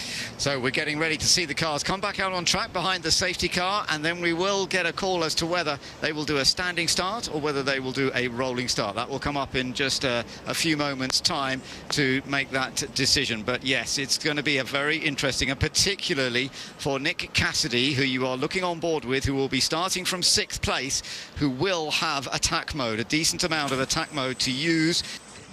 You will indeed, Ben. And now we're sort of waiting to see what we're going to have for a restart procedure. Jess, red flag's been out for around about half an hour. They've got the same battery. How do you get yourself back in the zone? You do races often enough where you finish one and you go again. So behind the safety car, you stay very close to the car in front. That's already a little bit of saving. Yeah, so how do you mentally prepare yourself to go racing again so soon after being stopped?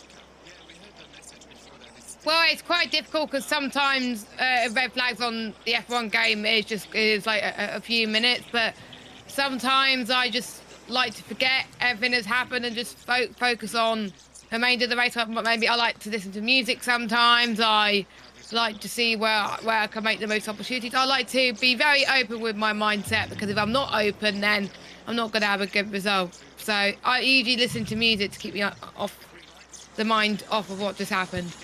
Away we go, and the race resumes behind the safety car. I understand that they are going to do one lap, and then we will decide whether it is go or not. Now, they've changed their minds about wanting to go straight to the end there. So, are they going to leave the safety car? Or are we going to cross the control line? They'll need to peel off soon. Look, the boards are out to standing start, everyone. So the race is going to restart with a standing start procedure. So they'll do a warm-up. I think they want to warm up. They want to warm up, which is fair enough. That's wise, to be fair, Ed, because if anyone's got damage, they'll need to box to restart. That's true, and we did see Bruno Senna. Oh, is it Bruno Carrera? Or is it Bruno Senna? Bruno Carrera with Bruno Senna alongside him in the safety car. Oh, double Bruno. I'm seeing double here. 4 Brunos. We don't talk about Bruno. No. I've seen double. Yes, I've got another pun out. Nicely done, Jess. That's 3 today. The standing start has been confirmed. How many more Disney movies can we get in there? Pocahontas? There you go. Okay. Wow, 4 Porsches. 3 Porsches in the top 4, sorry. The Porsche safety car and then the 2 other Porsches.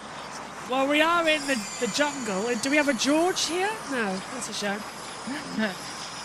Oh, just shut up and drive. Ah, that's a nice one. Oh, it's just the Cassidy cam. It's just grey. Safety cars will enter pits. Well, we know that already. We knew that already. And the thing about this is they are going to be technically using energy during this. Not a lot because they're coasting around. Race director. You all go to the real grid. There is no dummy grid, so everyone to the final grid position. So no dummy grid, the main grid. We kind of guessed that. Yeah, it was. I assume standing start, so I assume normal grid. We had this in Rome 2 years ago. It was introduced for a standing start, and did we have a red flag last year, Ed? I can't remember. We had a couple, but it's been a while since we had one. Yeah. It's the first. Yes, go on, Ed. I'm trying to remember the last red flag. I'm trying to. Yeah, it was. I'm googling it.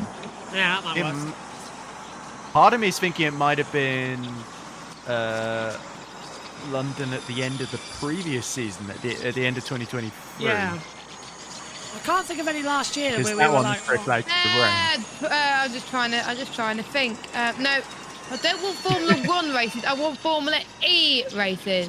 It's the first. McLaren, 45%, 42%. They're looking good here with those attack modes they got left over. There was a red flag in Shanghai, EPrix. Shanghai. That was the first That was it. Right. Okay. Yes, I remember Shanghai getting stopped. Yeah.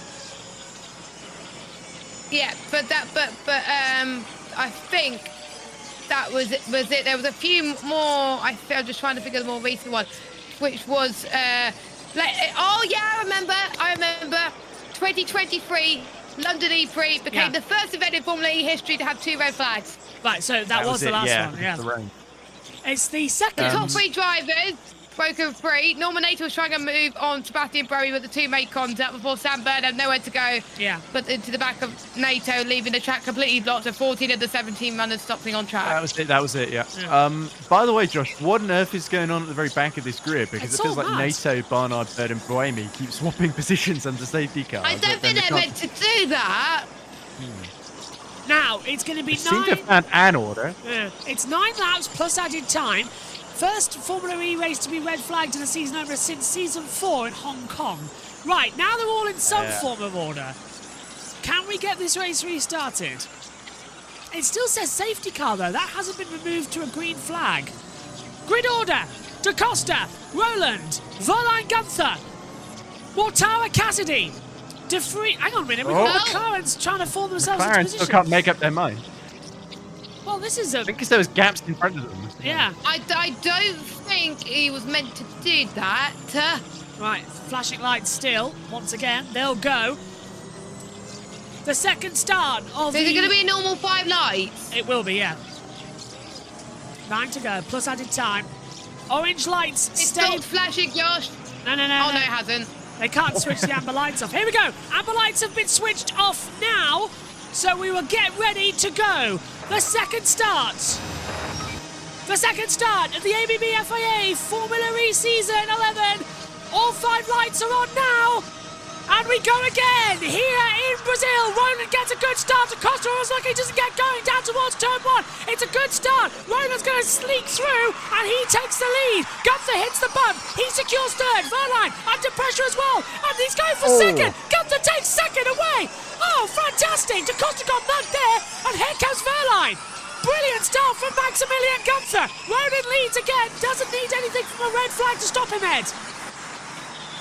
Yeah, certainly a little bit chaotic and interesting. Da Costa a little bit of a disadvantage having to start on sort of pole, I guess, for this phase of the race. As we see, is that Tictum trying to go around the outside of Mitch Evans? That's a risky one. We've seen that not end well for people around him. Yeah. I see Jev being picked off by David Beckman. With exactly the same move. Go on, Jess. I was going to say much. I was saying, Confirm laps before I go crazy, man. Copy on it. Roland doesn't know. It's 9 to go, but we could have added time. The safety car mucks things up with the red flag procedure as well. So it could be 3 added laps to gain that lap back we just did under the safety car as well. So over we go with lap 24. And Gunther is 0.3 behind Roland and getting very racy indeed down towards turn number 1. Will he try to go for an overtaking opportunity? He's thought about it, but can't seem to find a way through. Attack modes are coming though, Ed, as they come into that part of the circuit. Who's going to take them? Well, it's going to be, everyone. Surely Cassidy, maybe Evans is going to wait another lap. Okay, anybody else going for it? Doesn't look like it's just Nick Cassidy. And a drive-through penalty for Zane Maloney.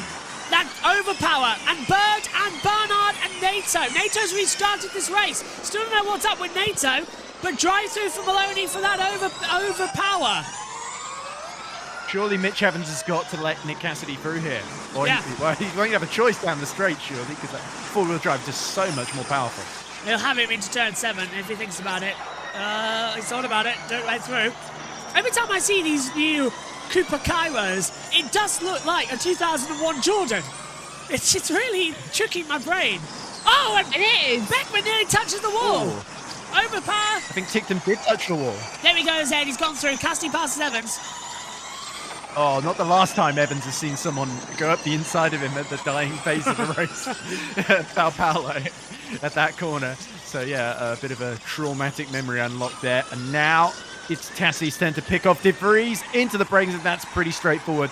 Both Mahindras are going to be easy meat here. Can he pick off the Porsches as well? That's the big question. Maloney and Beckman serve their penalties. They come into the pit lane. Boemi and Evans are waiting again to use their attack mode. They're not going to go for it too yet. Roland's picked off 1.2 seconds to Gunther. There goes Cassidy passing Mortara. Easily deals with the Mahindra as they come down to the 4-5-6 chicane. Cassidy now in 5th. He's passed Mortara as well. I've repeated myself. Watch what Verline does here, because he could really try and hold up Cassidy to protect his teammate Da Costa. Yeah, he's going to try, isn't he, Jess, as well as they come into it. This is an opportunity, and you've just got to be so careful not to nick part of the wing or damage anything, because in this closing stage of the race, after a red flag, everyone is flat out to the end.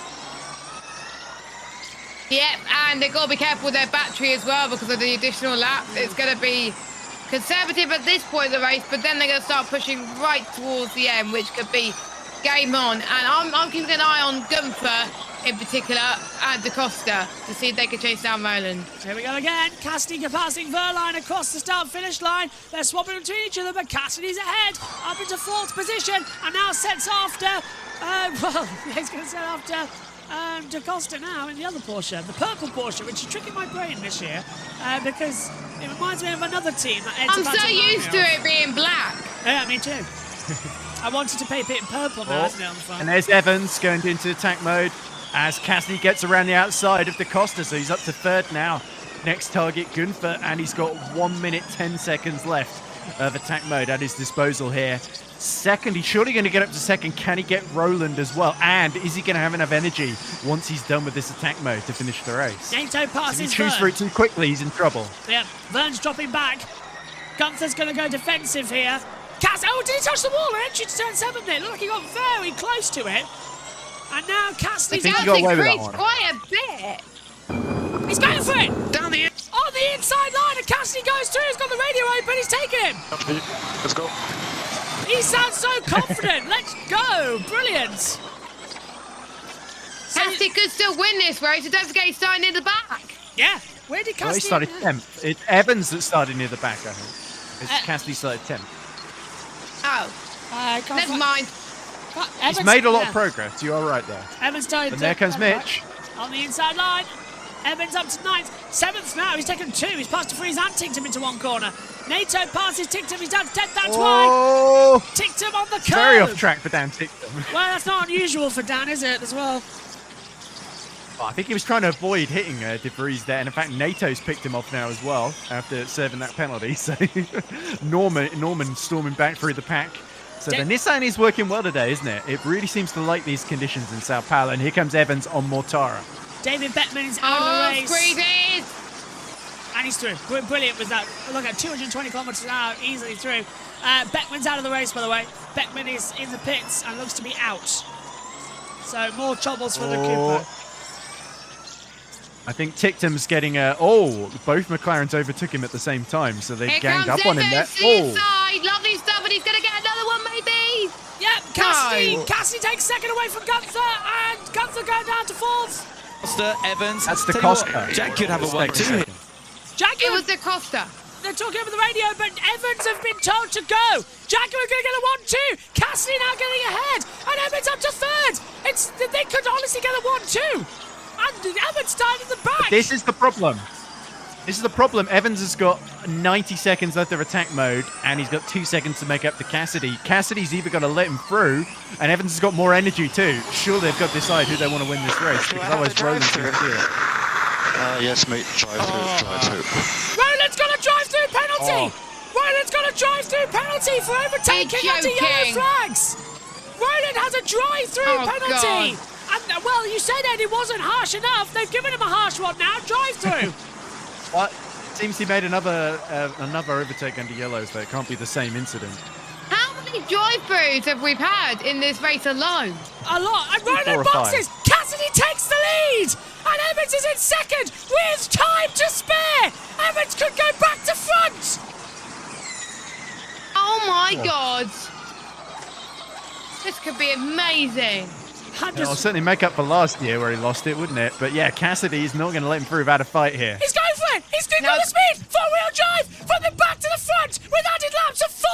Evans takes the lead! He's through! From the back to front! Stopped in qualifying! Evans leads in Sao Paulo! Oh my God, this is great! This is great stuff! It's now a 35-lap race as well! Oh, wow! And Roland's rejoined in 12th. His race is done. Welcome back to Look at the Formula E, McLaren. ladies and gentlemen. Look at the McLarens. They look really good on energy, and these attack mode to get into 6th and 7th past the two Mahindras. So all of a sudden, Porsche got a problem. Yeah. Game is done. Okay, Nick, let's use the tool, manage with energy. And now Cassidy was once again getting told, save energy, don't overtake Evans. Cassidy's had enough of playing team games at Jaguar. He's had enough of playing second fiddle to Evans after last year in London. He wants to go for it. It's a redo of last year. What does James Barkley do? Because Cassidy's not going to obey those orders. He's going to go all out. It's overpower. That's why Roland got a penalty. There we go. I The same as everyone else. By the way, let's just say Burton and Barnard had a drive-through penalty for overpower earlier on in the race, and they've recovered to 6th and 7th. Really great stuff. Take that in for a moment.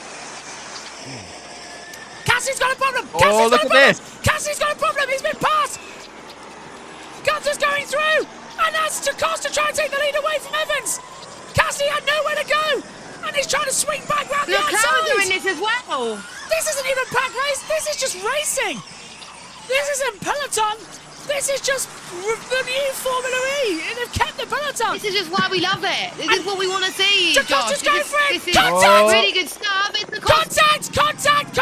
Big one there. There we go. There's the pile up and into the wall. And out of the race goes Gunther. And it's a big one there.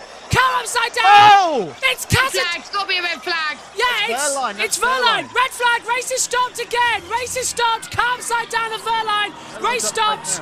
Red flag again.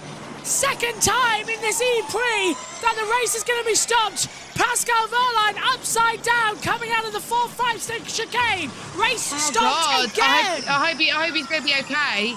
That was a big one there, Ed, and it just concertinaed. Out went Gunther, and then all over went Verline. And Cassidy's out too. He was the one who made contact. So Cassidy's out. And Verline's upside down, and into the wall is Gunther. But I think he's restarted. Second red flag with 6 to go. What do we do now here, folks? I think you're right, Josh. I think you're right, because you called immediately that Cassidy had an issue, and that was why he was dropping back so much. And I think that was what caused all of those incidents there. Surely it's not a brake issue again for the Jaguar team of Cassidy, because Evans had that problem. Sorry, go on. If this brake issue would have come immediately to a stop, that to me looked more like it was derating or something. 80%. 80% of the race distance is 24 laps. We've completed that now. So we can call the race with full points if we need to. but we've got 6 to go. But how is Pascal Wehrlein going upside down? It's not the first time he's been upside down. He's used to it. Oh, I was thinking of Monaco 2017, Yeah. where Button flipped him upside down in the Sauber. But yeah, this looked a lot more higher speed, for instance, and a bit more serious. So let's really hope that he can get out of that car and he's okay.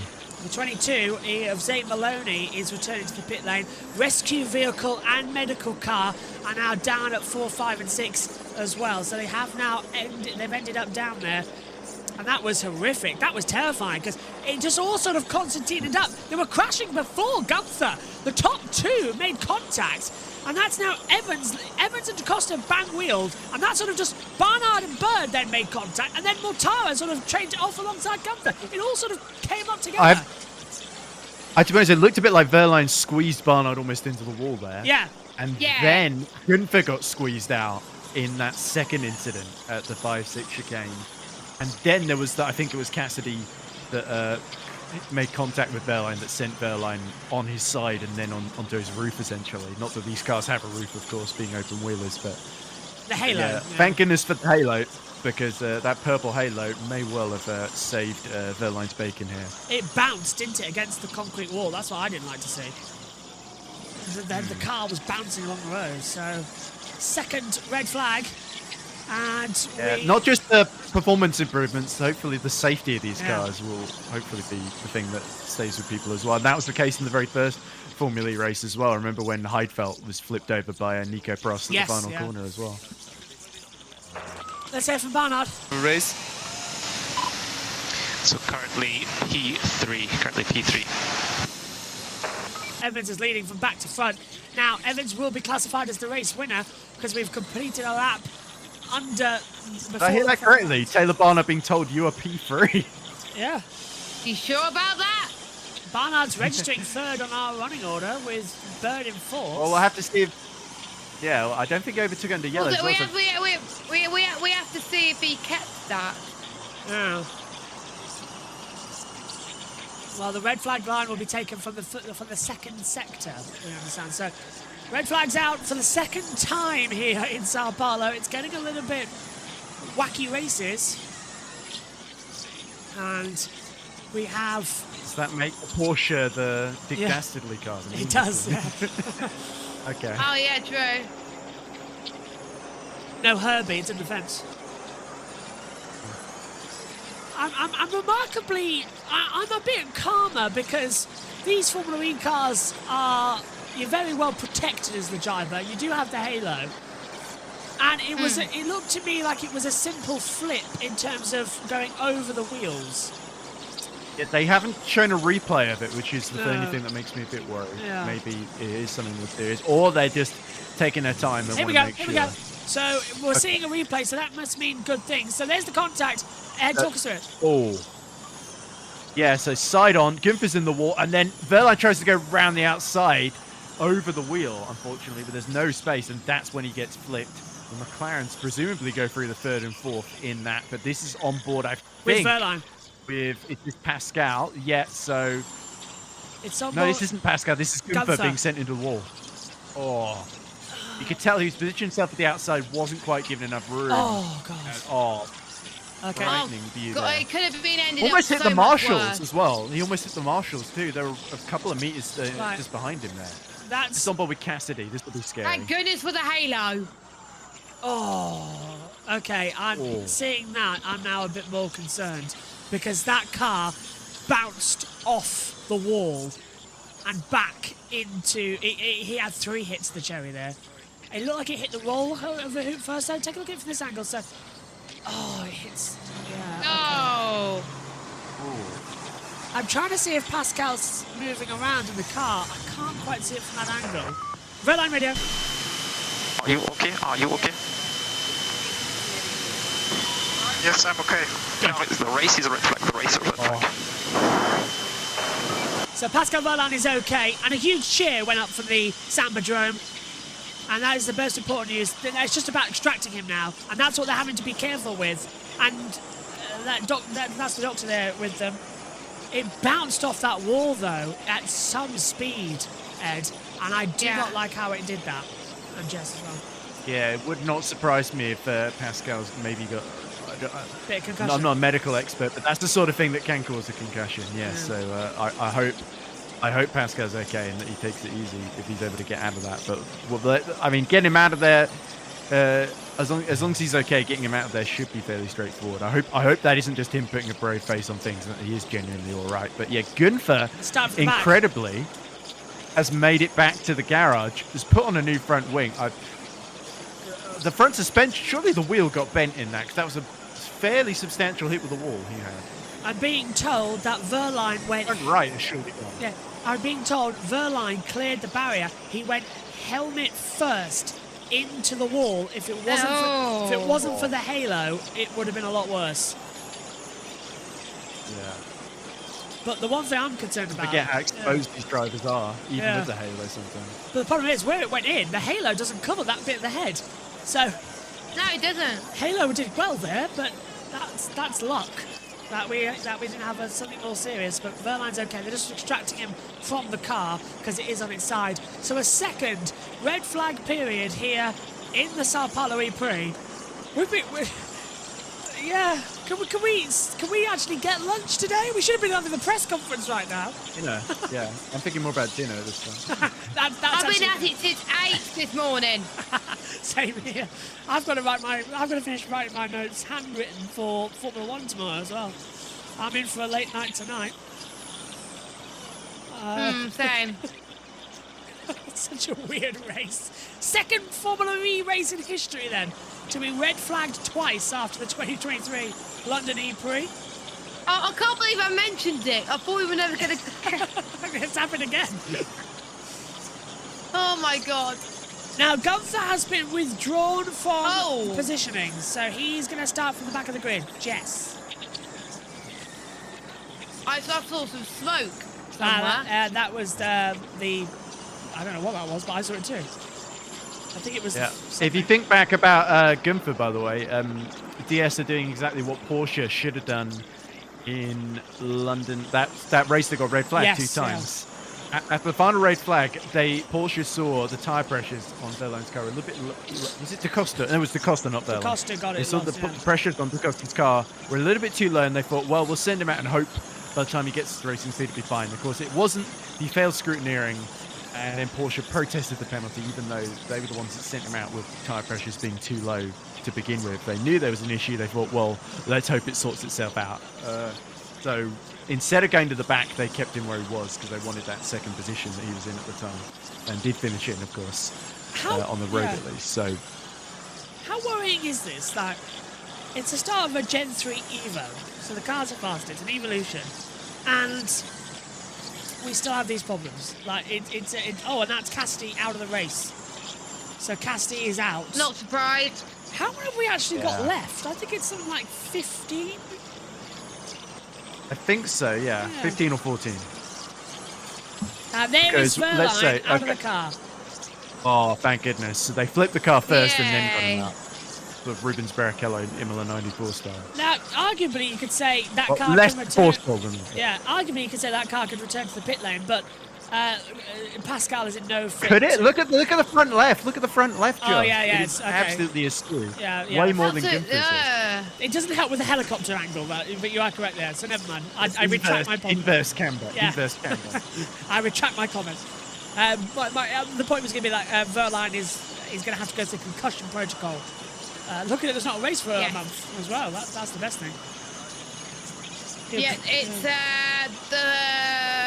the first proper week in January is going to be the second round of Formula E.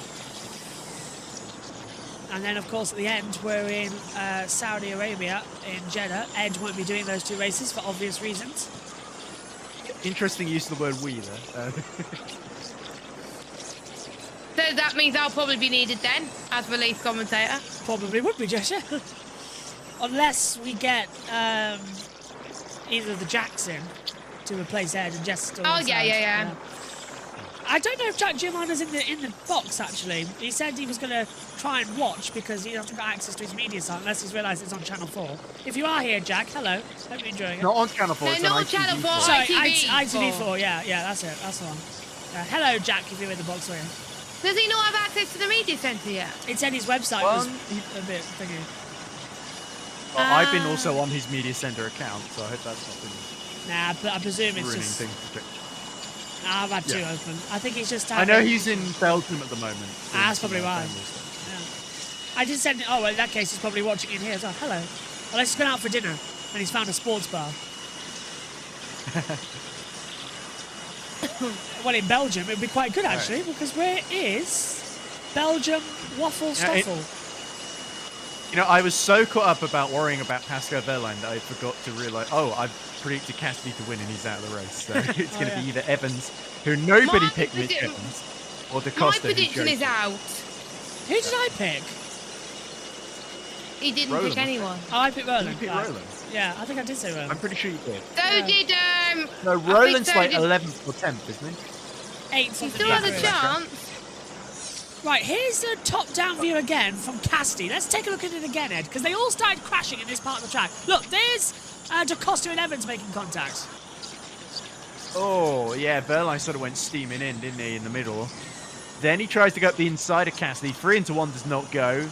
Gunther gets conked into the wall. Luckily, the front suspension survives. There's the 2 McLarens. There's Mortara also getting a move done on, I think that's NATO.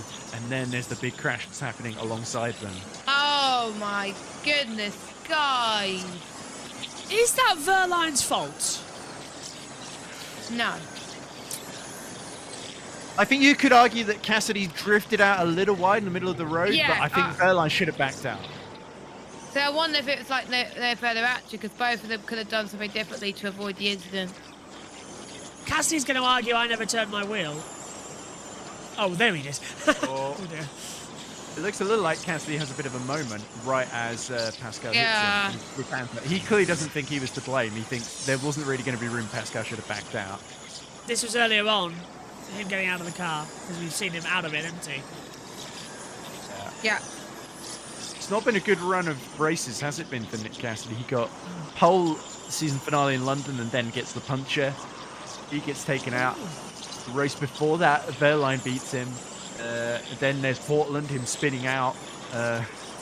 He's just having I think Berlin, I think. Berlin, or was it Shanghai? I think they were Berlin, either one of those was probably the last decent race for Cassidy. 2 DNFs in a row, though, as you point out. It was the cost of a championship last time, and now he's had the worst possible start to this championship. So... Yeah, certainly. But Jaguar got the pace, which is encouraging after quali. And Evans is still in a good position to win this one, unless Da Costa gets the better of him. This race is going to restart. We are not going to cancel and say that's it. We are going to restart this race. Okay. So, just a question of when now. Hello, Pico. How is the filling for time going? Really long. Yeah. It's not the first time. Well, you can tell we're trying to figure stuff to say. Yeah. Red flags galore, isn't it, at the moment? 2 red flags as well. And we had a red flag in qualifying. Thought it might be, yeah. Oh, you did have a red flag because of Evans. Yeah. We're not quitters. We don't hand over to the world feed. We only have to hand down to the world feed if they go to the pit lane. You say that. Yeah. I did that in qualifying. Oh, Bird. Just out of interest, what was the order when the red flag was shown? So, red flag, you were actually up to P3, P4, but on the countback, the way this is going to restart, Gunther's in the garage, so Taylor will be restarting P4, you are P5. Obviously, that's a really great position for us to be in, so we need to just look after each other. With what happened earlier, let's just talk about it after the race. Let's just think about best thing we can do for the team here is to try and protect as much points as we can. Okay, mate, so we're in really good position on this restart, both cars. Is that Laney talking about the moment where Bird and Barnard started fighting each other? Wait, so we've got Mitch Evans at the cost of 32nd. Who's third then? Surely not Montara. Cassidy's getting back in the race, guys. Oh, is that allowed? No, it's not. I'll check the regs. Hold on. He's allowed to get out of the car and have a walk. Yeah, but can he restart? He was out of the race. I don't think it. He's going to have to start. If he did not call the red flag, he should be all right. I think he's going to have to start at the back of the grid then. And he didn't call the red flag. Right, Cassidy's allowed to restart, but the work on the car means he has to go to the back of the grid. So Cassidy, I've just found it. So Cassidy can restart. Okay. So I thought so, but because he didn't cause it, but if he did cause it, he wouldn't. I think if you go into the actual box, you have to go to the back. Yeah, and Pico's right, and that is what happened with Gunther. So Cassidy will start at the back, same as Gunther. Quiet Baptist says, anyone seen a red-shouldered blackbird? Not just yet. I've got David Coulthard out looking for it, though. Ben Edwards is having a baptism of fire. Filling in, of course, and Tom Brooks is on Gran Turismo. Well, he also had a baptism of fire really in, was it? Well, Jakarta was okay, but Portland particularly was quite difficult for him, you could tell. And I don't blame him in a way, because it was just Portland Season 9 was just utter chaos. Fourth start we're going to have today. We had an aborted start, the actual start 2, and our start 3. So this is going to be 4 I feel bad for the race director this weekend for Formula A. I feel sorry for my voice. I can't pick it out to have to turn one again. I'm going to have to think of a new thing to say. Samba in Sao Paulo? Street racing in Sao Paulo? I don't know. Restart time is at 15:47 TPC. So they're just checking the barrier now, I believe. Right. We are racing for the final time. Actually, no, that's not going to work. It might not be the final time. The restart time is on the screen as well, so it's 15:47. I would like to ask you shortly to move on and follow the safety car. All right. Okay, so we are. It's to be confirmed. I think there's a limit, isn't there? 2 hours that the race can last. Yeah. Maximum length, isn't How long have we been? It's almost been 2 hours, Ed. True. Yeah. I forget. There was definitely that kind of rule introduced for F1. I don't know what the specific rule is for F1. Well, it's a 1 hour race inside a 2 hour window. So it's the same deal. I think so. Yeah. So we're getting close to the cutoff. We might end up having a timed race if we're not careful here. Race starts in 5 No, minutes. Norman Nato, by the way, has got fastest lap. 1 wow. minute 12.89. I believe it's fastest lap outside of attack mode as well. Yes, that gets you points as well. Now, this I'm not liking. Rain clouds are starting to blow in over the circuit, and they come in quite quickly here. A few days ago, there was a flash flood, and it caught out some of the media people on the way to lunch. Alexa, Rendell, Sophie all got caught out with it as well, and Katie Mullins, I noticed, because they were all posting about it on their Instagrams. And Ben Edwards is actually in Sao Paulo, by the way. He's not commentating remotely. He is out there in Sao Paulo alongside James Rossiter. Nice to see. And Andre Lotterer. Yeah. I got in trouble. Oh, hang on. Pack up behind safety car, according to the order which is presented on the screens. So that's Evans Da Costa, Barnard Bird, Mortara Nato, Tigton Rowland, DeFries Verne, Gunther Van Dorn, Boemi Cassidy, and then Maloney Beckman. But Cassidy and Gunther are going to have to drop right to the back. I think Beckman's out. Yeah. Unless they're going to take him back into the race a couple laps down, which I don't know how that works. So Beckman's out of it. A lot of Lola hats. I assume they're Degrassi fans that just stuck around. Mark Prieston's been out there flogging him, hasn't he? There we go, mate. Mark Preston. Preston. Yes. I thought it was Prieston, Mark Preston. Priestley's the ex-McLaren mechanic. Yeah, that's as you right. see, Yeah. more fans in the background.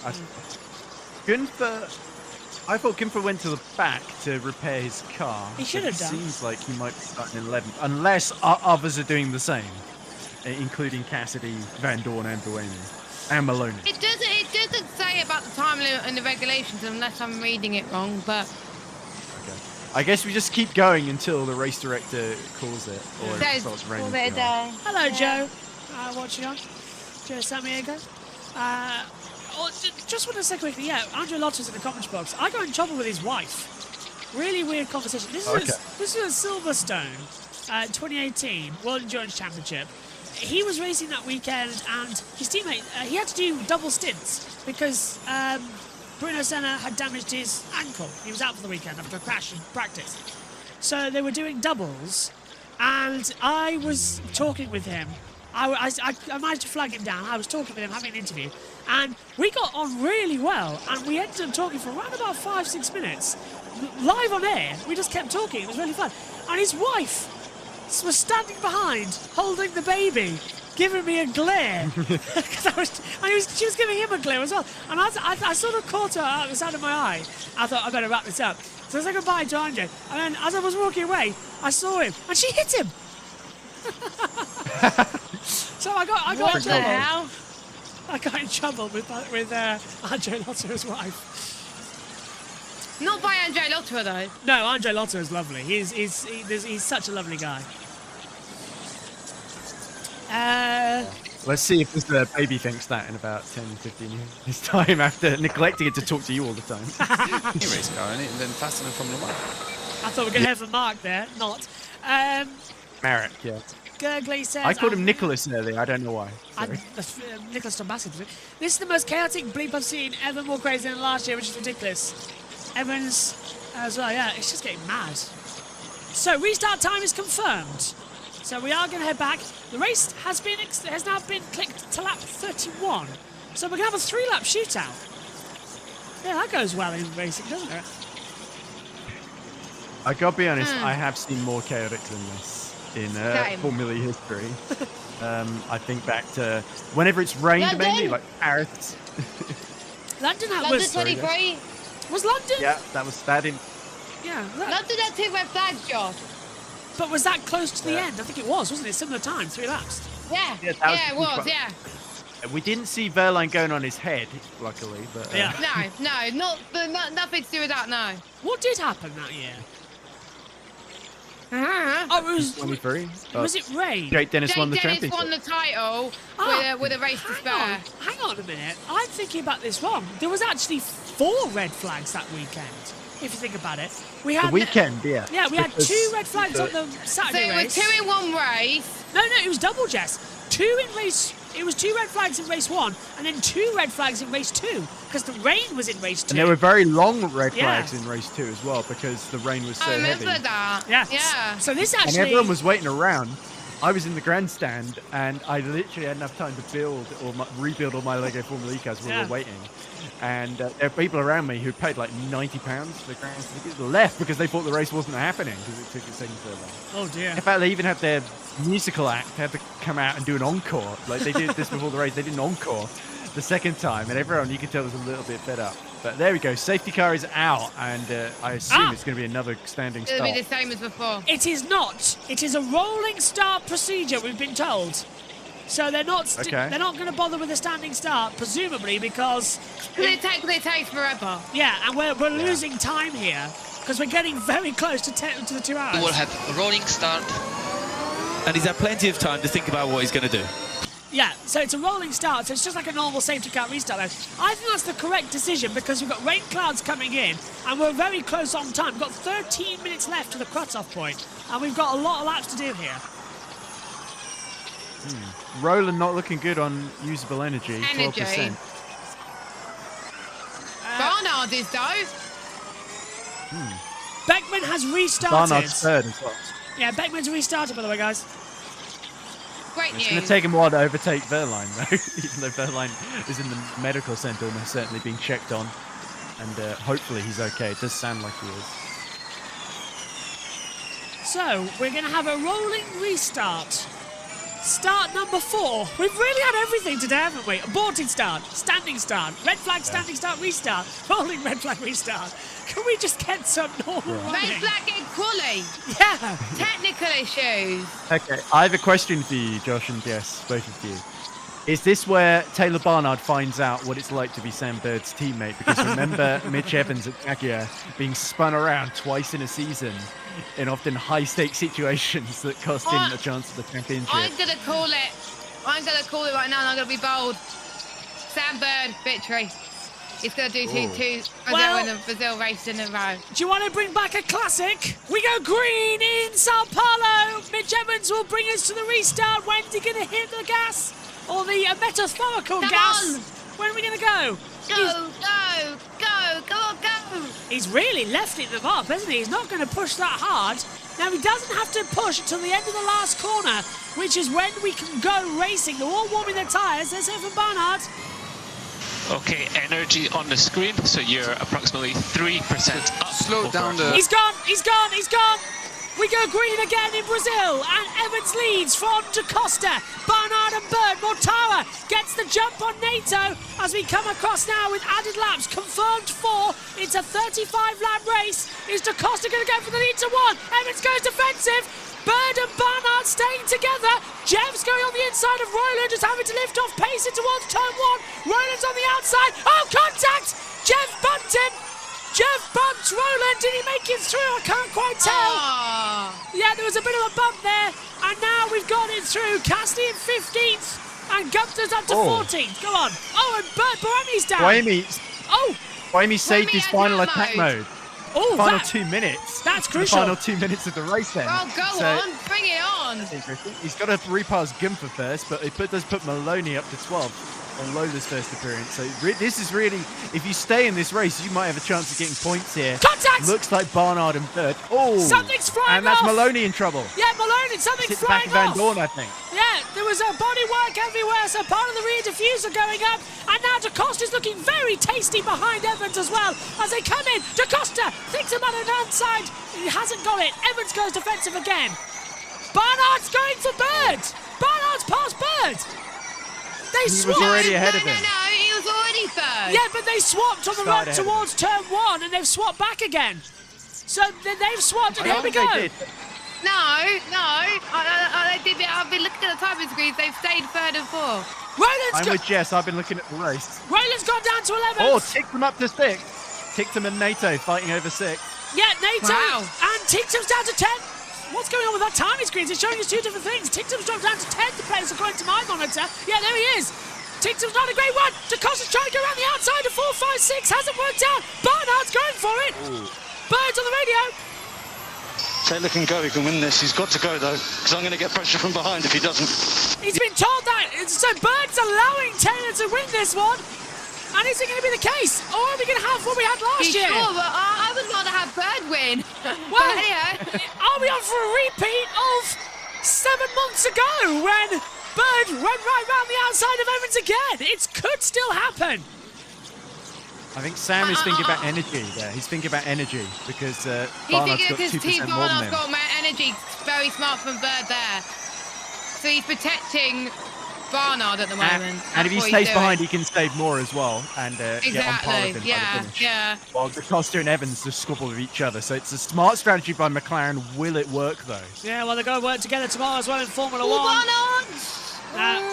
Too far back to make the move. Something flashed up on my timing screen. I didn't see it. If you did at home, let me know. Barnard radio. Not be overtaken in turn 1. Evans still lifting, T4. And that's where you can go. Oh. We're approaching turn 4 now. Evans has lifted, but Da Costa must have got that message as well. Evans blocks him. Barnard gets in the slipstream, into the chicane. Evans still holding the advantage. It feels like it was a year ago all over again.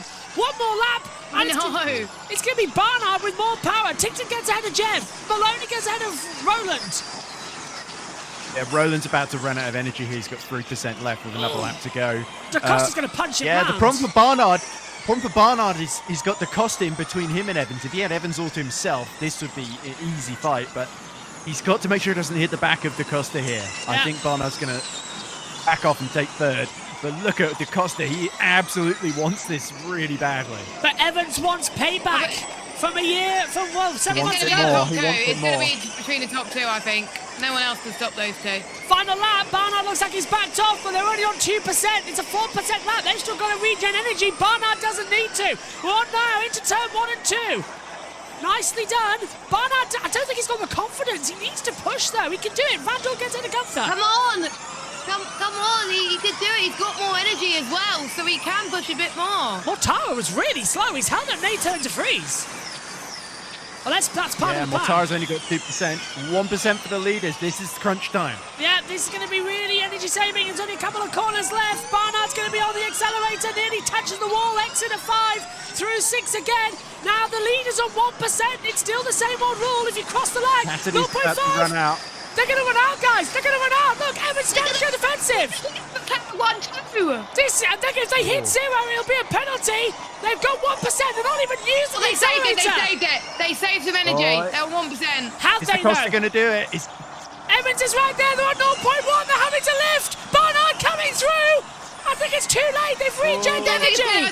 It's going to be too late for Barnard. Mitch Evans gets redemption from 7 months ago. And this time, he does win in Sao Paulo. Da Costa is second. Barnard in third. Bird is fourth. Mortara fifth. Nato de Vries, Boemi Tictum, Vern the points. But Evans has redemption in Sao Paulo and finally wins and does it from back to front. 22nd to first. Wow! Yeah, amazing.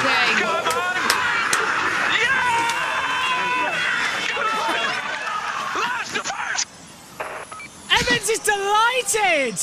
Back to front. He is my driver of the race. Wow!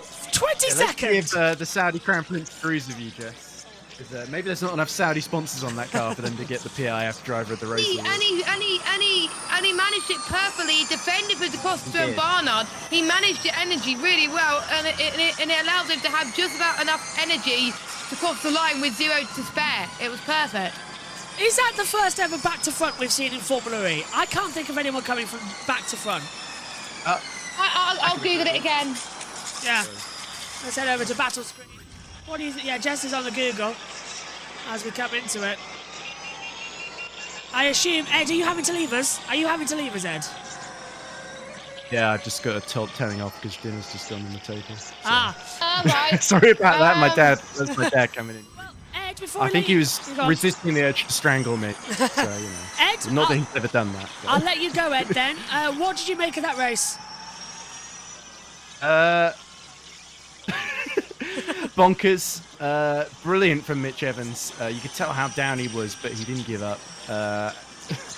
Really big accidents, which are certainly concerning going forward, but that's not to do with the four-wheel drive. That worked really well in the tank mode. Well done to Taylor Barnard to keep his nerve to get that first podium, because it only is 4 Formula E race as well. That's brilliant. Barnard, radio. You don't believe it. Oh my god. Aww. What happened? Aww. Thanks, Ed. Right. I'll see you in Mexico. Bye, Ed. See you soon. Bye. So Ed disappeared. Jess will stay up here in the comms box. And Jess, what an absolute brilliant race. Couldn't call it a barnstormer yet. Well, I'll write that one down ready. But that was fantastic. Formula E will have to check. Oh, sorry, wrong one. Oh my god, it's great for Formula E to be back. We've been waiting for so long, since July, and we had an absolutely crack of a race. We had to wait for it, of course, but great to see Mitch Evans go from last to first. Da Costa had a very good race as well, managed his energy effectively, and obviously Taylor Barnard coming from a drive-through, because the first driver to win from last. He was the first driver. No one's done it. No one's done it. He was the first driver to do so, to win from last. No one else in Formula E has ever done it. And he is the PIF driver of the day as well. So the first ever Formula E driver to win from the back of the grid to the front. Nick Cassidy has to report to the pit lane studio for a driver's briefing immediately. And Joe Samaniego has said that Alex Fleer is now on the pick a winner board for Grid Networks 2025. Fantastic. Well done, Alex. That is deserving. So the only one with a point. Joe, I think that deserves double points, personally. To pick Evans from the back to front, that deserves double. Yeah, I agree, Joe. Alex deserves 2 points. Amazing race. That is fantastic. And for getting the first points on the board as well, out of everybody, surely. Evans only led the race once, and it was during 2 red flag periods as well. Exactly, yeah. So stay with us here on JBMotorsports, because we will be bringing you in vision the whole driver's press conference. So stay with us. We will have the driver's press conference. Omi didn't. Yeah, Omi, you're right. Is Omi in the comms box Can we still? get Omi here? Omi, put your mic on. What did you make of that one? No, he's not here. He's not here. Omi, get in the box now. So yeah, Get in the box now. Stay with us here on JB Motorsports. We will be having all of the action from the post-race. Omi's getting in, Josh. Yeah, Omi's getting in. Brilliant. So, oh my God, I first thought of Omi actually when Taylor got a podium. I was thinking the same. There we go, Omi. What did you make of that one? He's got to get his mic in first of all, ladies and gentlemen. So we'll wait. Okay. They get in. Hello. Hello, Omi. What did you make of that one then? Omi, what are your thoughts? Taylor Barnard on the podium. All I care about. Absolutely brilliant stuff. Maloney 13th as well. Pretty nice. Absolutely love it. And yes, that was surprising after I left on the opening lap, seeing Barnard all the way down at the back. We had Barnard in 20th and Maloney in 21st, so it didn't look good at the start. Did you know that Taylor had a drive-through and he's come back to go on the podium? Incredible. No, because once I saw Maloney and Barnard at the back, I turned off. And Bird finished 4th, Omi. Lovely. Well, okay, I'm going to head back off, so I'll see you guys tomorrow. See you later, Omi. Bye, Omi. Right, let's head down to the ITV crew. Oh, Ben Edwards. Like how the race was and all the overtaking. You saw the reaction from Antonio da Costa. I was like, oof, this was crazy. And yeah, nice comeback for Jaguar. I don't think anyone would have thought that that's possible. No, but before the race started, Andre, you and I had a chat with Mitch. He just wanted to participate in the race because of the problem that he had in qualifying, and he's gone and driven. Yeah, I agree there. Jess, I'll let you disappear as well because you need food. We've been on here all day and we've got to get ready for the press conference. So what's your final thoughts of the day? Evans, probably the best drives I've seen in Formula E, really. Climbing up loads of places, managing his energy well. I think Evans is a really good contender for the championship this season. And it's been a pleasure covering Formula E today and obviously all the other series. And I'll see you tomorrow bright and early for F1 Academy. Thanks, Jess. I'll see you tomorrow as well. We'll let Jess go and we'll hand over to the world feed and stay with us here on JB Motorsports because we will have the press conference coming up as well. Here's Ben with the results. Of the season with almost maximum points, and he might have a good shot at the championship. It's always great, and these points no one can take them away from you. No, it's very true. It's going to be fascinating to see how it all continues, as you say, going into the rest of the season as well, because it could all change in many, many different ways, because it has been a slightly bizarre event, and there's been so much information for all of the teams to learn and to know about it, but all remarkable stuff, and we shall see how they get on throughout the rest of this year. But what a celebration is going on right now as well, and getting ready for the podium as well for the Neon McLaren team. You can see the delight this double point score and the podium has made to them.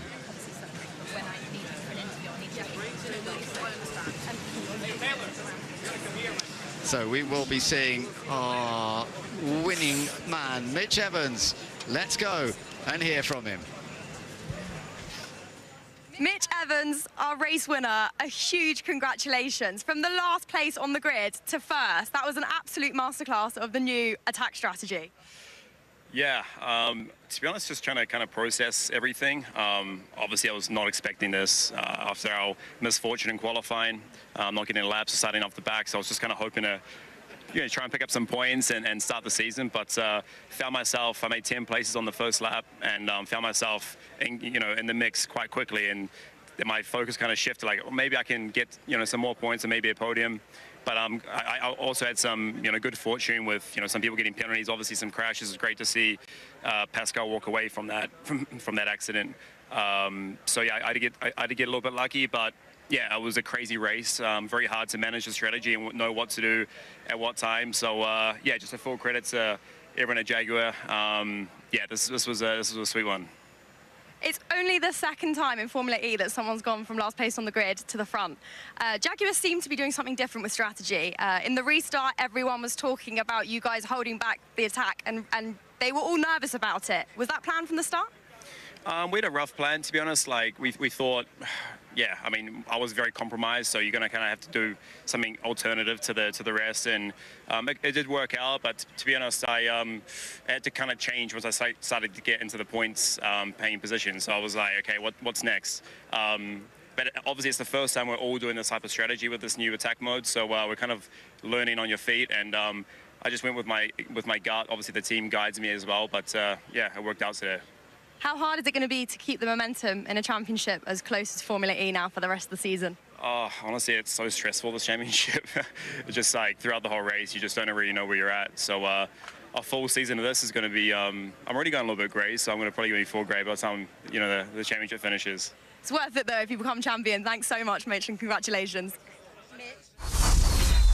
Well, lovely to hear from Mitch Evans, who's done that remarkable job of winning from the back. In the past, Lucas Di Grassi has won from 15th on the grid, but to do what he's done there, really very, very impressive. And we saw some remarkable moments throughout the course of that race, and a big celebration for the Jaguar team, of course. Really excellent stuff. And of course, Antonio Felix da Costa, who finished in 2nd place. He was pushing all the way, and it made a very entertaining battle. But ultimately, it was Mitch Evans who took the win. Let's just confirm the positions then. Mitch Evans, the winner by 0.3 of a second from Felix da Costa, with Taylor Barnard in 3rd, taking his first podium in his first full season of Formula E. Sam Bird in 4th, ahead of Edo Motara, Norman Nato, and the rest down the grid. De Vries, Boemi, Tickton, Verne completed the top 10, and then Van Dorn, Gunter, Maloney, Oliver Rowland, Nick Cassidy, Wehrlein, unfortunately involved in that nasty incident, but thankfully he's okay. So in terms of the points, it is of course the same order, with Mitch Evans now leading the points from da Costa, and Barnard up in 3rd place. Dan Tickton taking the final points down there in 10th place, although don't forget that of course Pascal Wehrlein had 3 points from the pole position that he had. But for McLaren with double points, it certainly has worked well from the team point of view.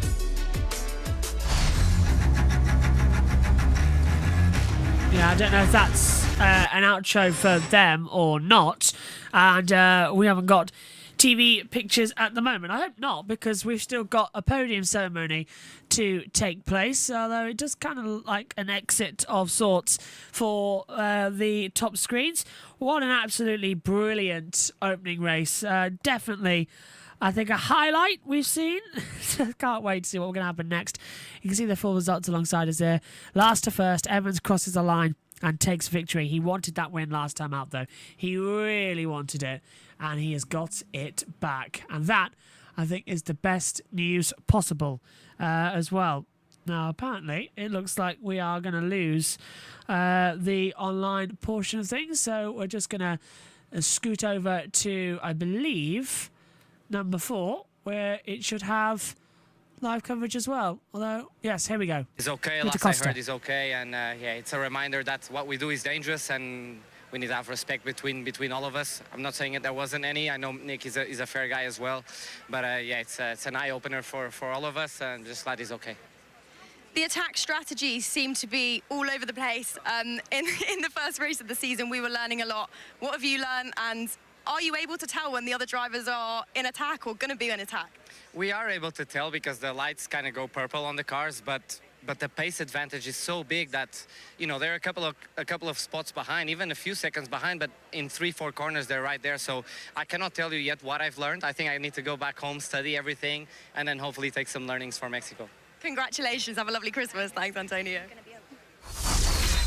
So Antonio Felix da Costa has taken 2nd place, and that is a very good start to the season for him after taking many wins last year, but not actually putting the whole season together as smoothly as he would have liked. But that has earned some excellent points. And of course, for Porsche, when it looked as though both cars were going to be up there, sadly, we had the incident that took out his teammate, Pascal Wehrlein, but he has maintained useful, very useful points, getting a podium, and that is an excellent start to the season for da Costa, which is great news. Mind you, we have a youngster who's taken a first podium, the youngest ever, Taylor Barnard. Let's hear from him. Taylor Barnard completing our podium. I bet that you weren't expecting this. Have you written your podium speech? Not at all, absolutely not, especially after the start of that race. I took off my front wing, I had to change it, obviously coming to the pits, and I had a drive-through, unfortunately, but I don't know what to say, honestly. I really don't know what to say. The team did an absolutely amazing job with the second attack strategy. It made it easy for us to pass and get up to the front, me and Sam. We both did a great job. He protected me again at the end, so obviously thanks to him for the great teamwork, but I didn't expect to be standing here. Every everybody says it takes years to be efficient and learn how to be efficient with the energy of these cars, and you've just come in and you had so much more energy than everybody else at the end. What did you do? Unfortunately, obviously, the drive-through helped that situation. We sat at the back, saving energy, and tried to hope for a safety car, which in the end it was true. Obviously, a bit of luck in that case, but the team obviously. Fantastic. You've made history, Taylor. Go and enjoy your podium. Thank you. Yeah, he certainly has made history, becoming the youngest podium finisher in Formula E history. The previous youngest was 22-year-old Daniel Abt at Miami in 2015, but he has managed to do it. There was a stage there where they were racing side by side, himself and Sam Bird, and with Gunther into the barrier, it's just as well that they didn't make contact, and there was a lot going on at that point, but thankfully both cars managed to stay out of the trouble. And well done to Taylor Barnard for an excellent first full season that he's now starting for that team. A youngster who started in karting. He won karting championships, cups in 2019, second in the World Karting Championship, and then moved on to Formula 4 in Italy, second in the ADAC Formula 4 to Kimi Antonelli. He's a racer against Kimi Antonelli in various different categories of single-seater racing coming up through the ranks. But it's lovely to have seen what he's done. And meanwhile, our top two from that race having a nice chat now, Mitch Evans and Antonio Felix da Costa, having scored so usefully and after such a dramatic race, particularly, of course, for Mitch Evans, for Jaguar TCS, and taking the first victory of the season from the very, very back of the grid. It really will take a lot of getting used to that idea. Fantastic stuff. So we will see how this all works. He now ties up, of course, I mentioned earlier, with Sebastian Buemi and Lucas Di Grassi having 13 wins each. There are 3 drivers now in the world of Formula E that have had 13 wins. We're likely to get that to a single driver who takes a new step. So in the Teams Championship, Neon McLaren, because they had 2 cars up there, they're leading from Jaguar, Tagore, Porsche and Mahindra. Nissan in 5th place ahead of Envision. Down at the bottom, unfortunately, Andretti, which is a great shame when you think that Jake Dennis, who had a mechanical problem with the car, technical problem, he was up near the front. And in the Manufacturers' Championship, this relates to the powertrains, the electric powertrains, which are different, of course, between the different manufacturers. And Jaguar are actually leading that section with their performance. But Nissan are well up because of the performance of McLaren, although Nissan team itself didn't actually have much luck in the end because of the penalty for Oliver Rowland. That was a great shame. He was potentially a winner of this race, but the penalty he had to pay of a drive-through meant that he then lost out any chances and in fact failed to score any points at all. So that was a tough one for Nissan. They'd had a good weekend leading up to this stage, but it didn't come together. I think Nissan still need to be kept an eye on, though, as we go into the remaining races that are still going to be going on. We shall see.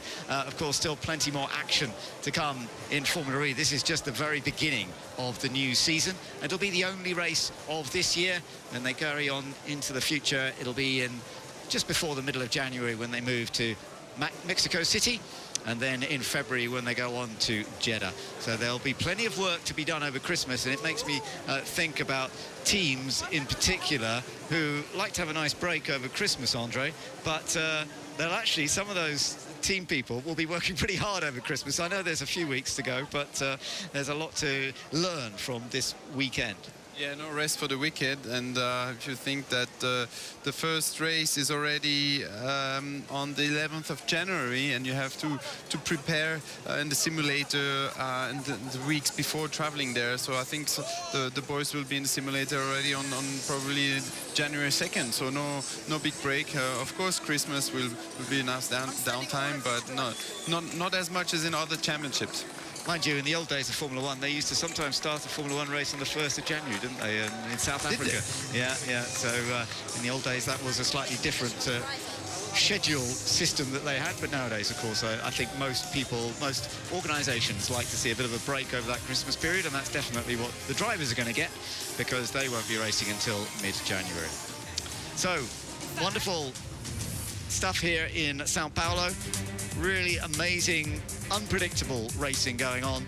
Who would have thought? I wonder how many people predicted that Mitch Evans was going to win this race. I can't imagine many did.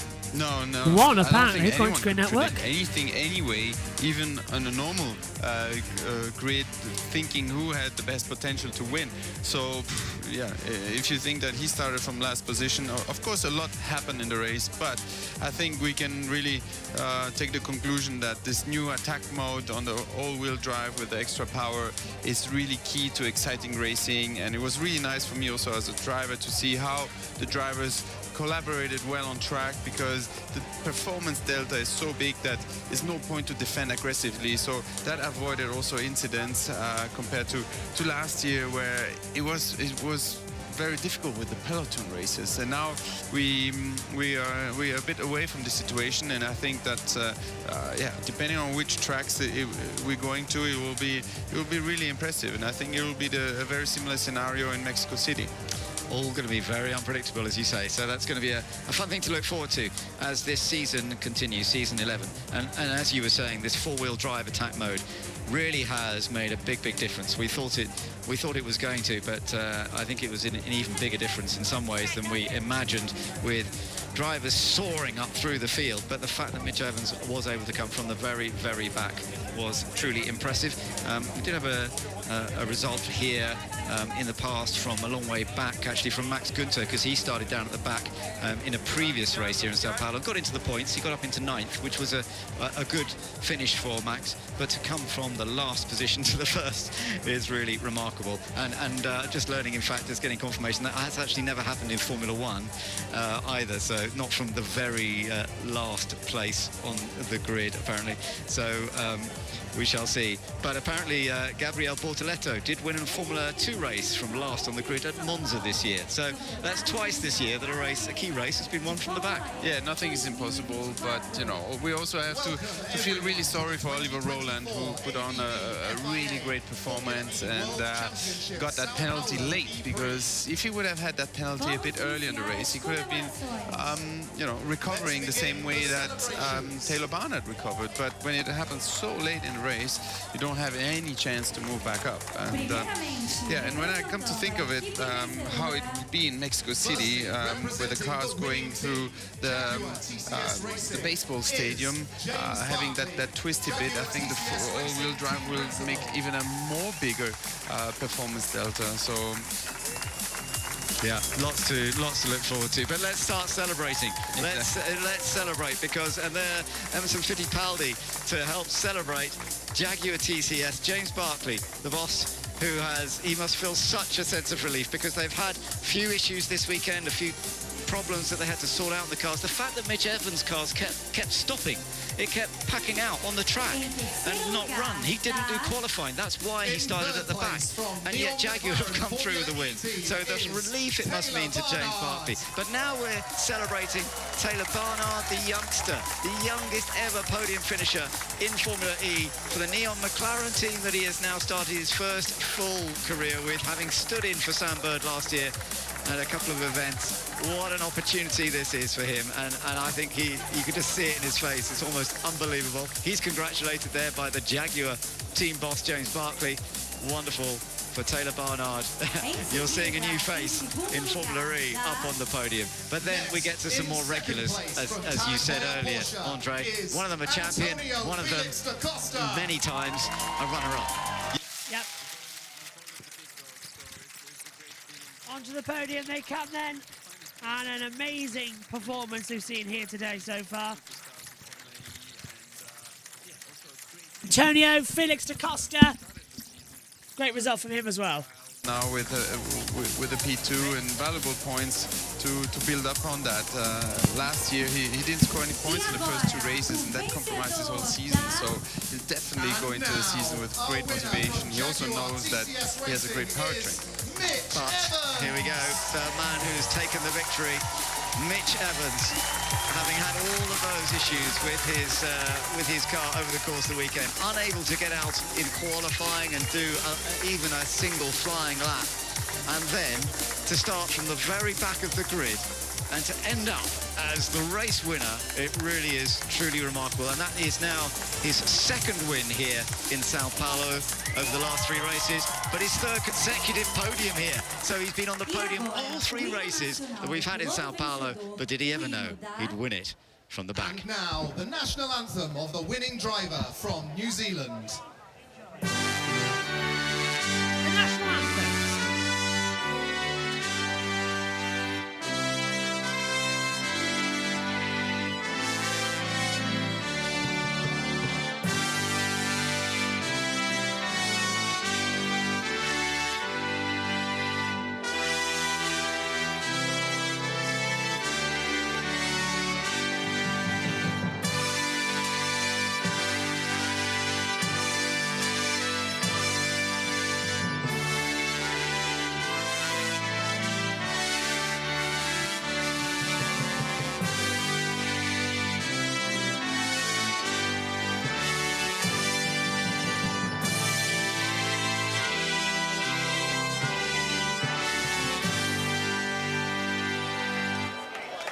And now the British national anthem for Jaguar. The New Zealand national anthem playing out for Mitch Evans.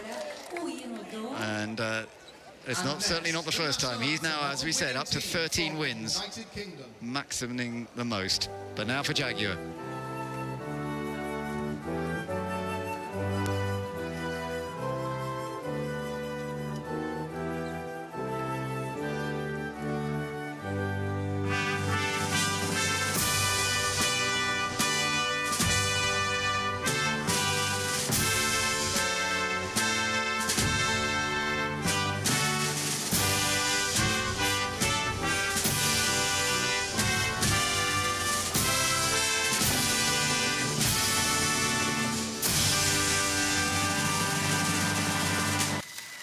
Absolutely insane racing. That is what we like to see in ABB FIA Formula E, and the countdown has already begun to the next race as well in Mexico City in middle of January, and we hope to see you all there as well. We are going to have the press conference as well. We've loaded it in ready. We'll hear from the World Feed what they've got to say after this as well. The Constructors' Trophy, James Barkley picks it up. A top result for Jaguar. The first ever World Championship driver to win from the back of the grid to the front in a single race. It's never been done in Formula 1. It's never been done in World Endurance. It's never been done in Formula E either. What a race, Joe Samiega says. I agree.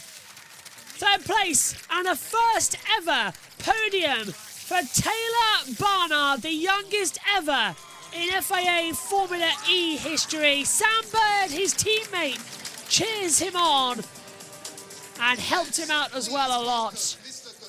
Antonio Felix da Costa finishes in 2nd place. A great result from him. What could have been? He tried to go around the outside of the last lap. Was not needed. Da Costa finishes 2nd. But Mitch Evans, after the misery of being passed at the last corner back in March, it's now a redemption for him. It's P1 here in Sao Paulo. Emerson Fittipaldi on the new podium positions, which is now on the start-finish straight. Last year it was down at turn 1. They've changed it around. Mitch Evans wins again and kicks off with the perfect start to the season. Back to front, Jaguar. Their rebrand is as true as ever. Copy nothing. Redefining what's possible in a World Championship. 22nd to 1st. Last to 1st. Challenge completed. And now, it's champagne time! Formula E kicks off its 11th season of ABB Formula E. What a race. What a season we've got. Stay with us on JB Motorsports. We'll have all the action from the drivers' press conference with video, so we'll see them as well. But what a race. Barnard on the podium, followed by Da Costa and Mitch Evans, your winner What a fantastic race in Sao Paulo. Month's time, we'll do it all again. For now, down to Nikki.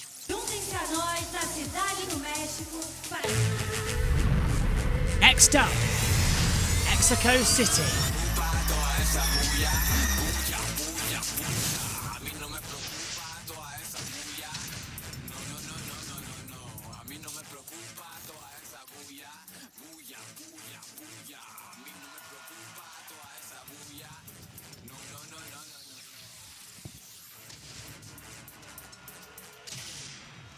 th of the 1st, 2025.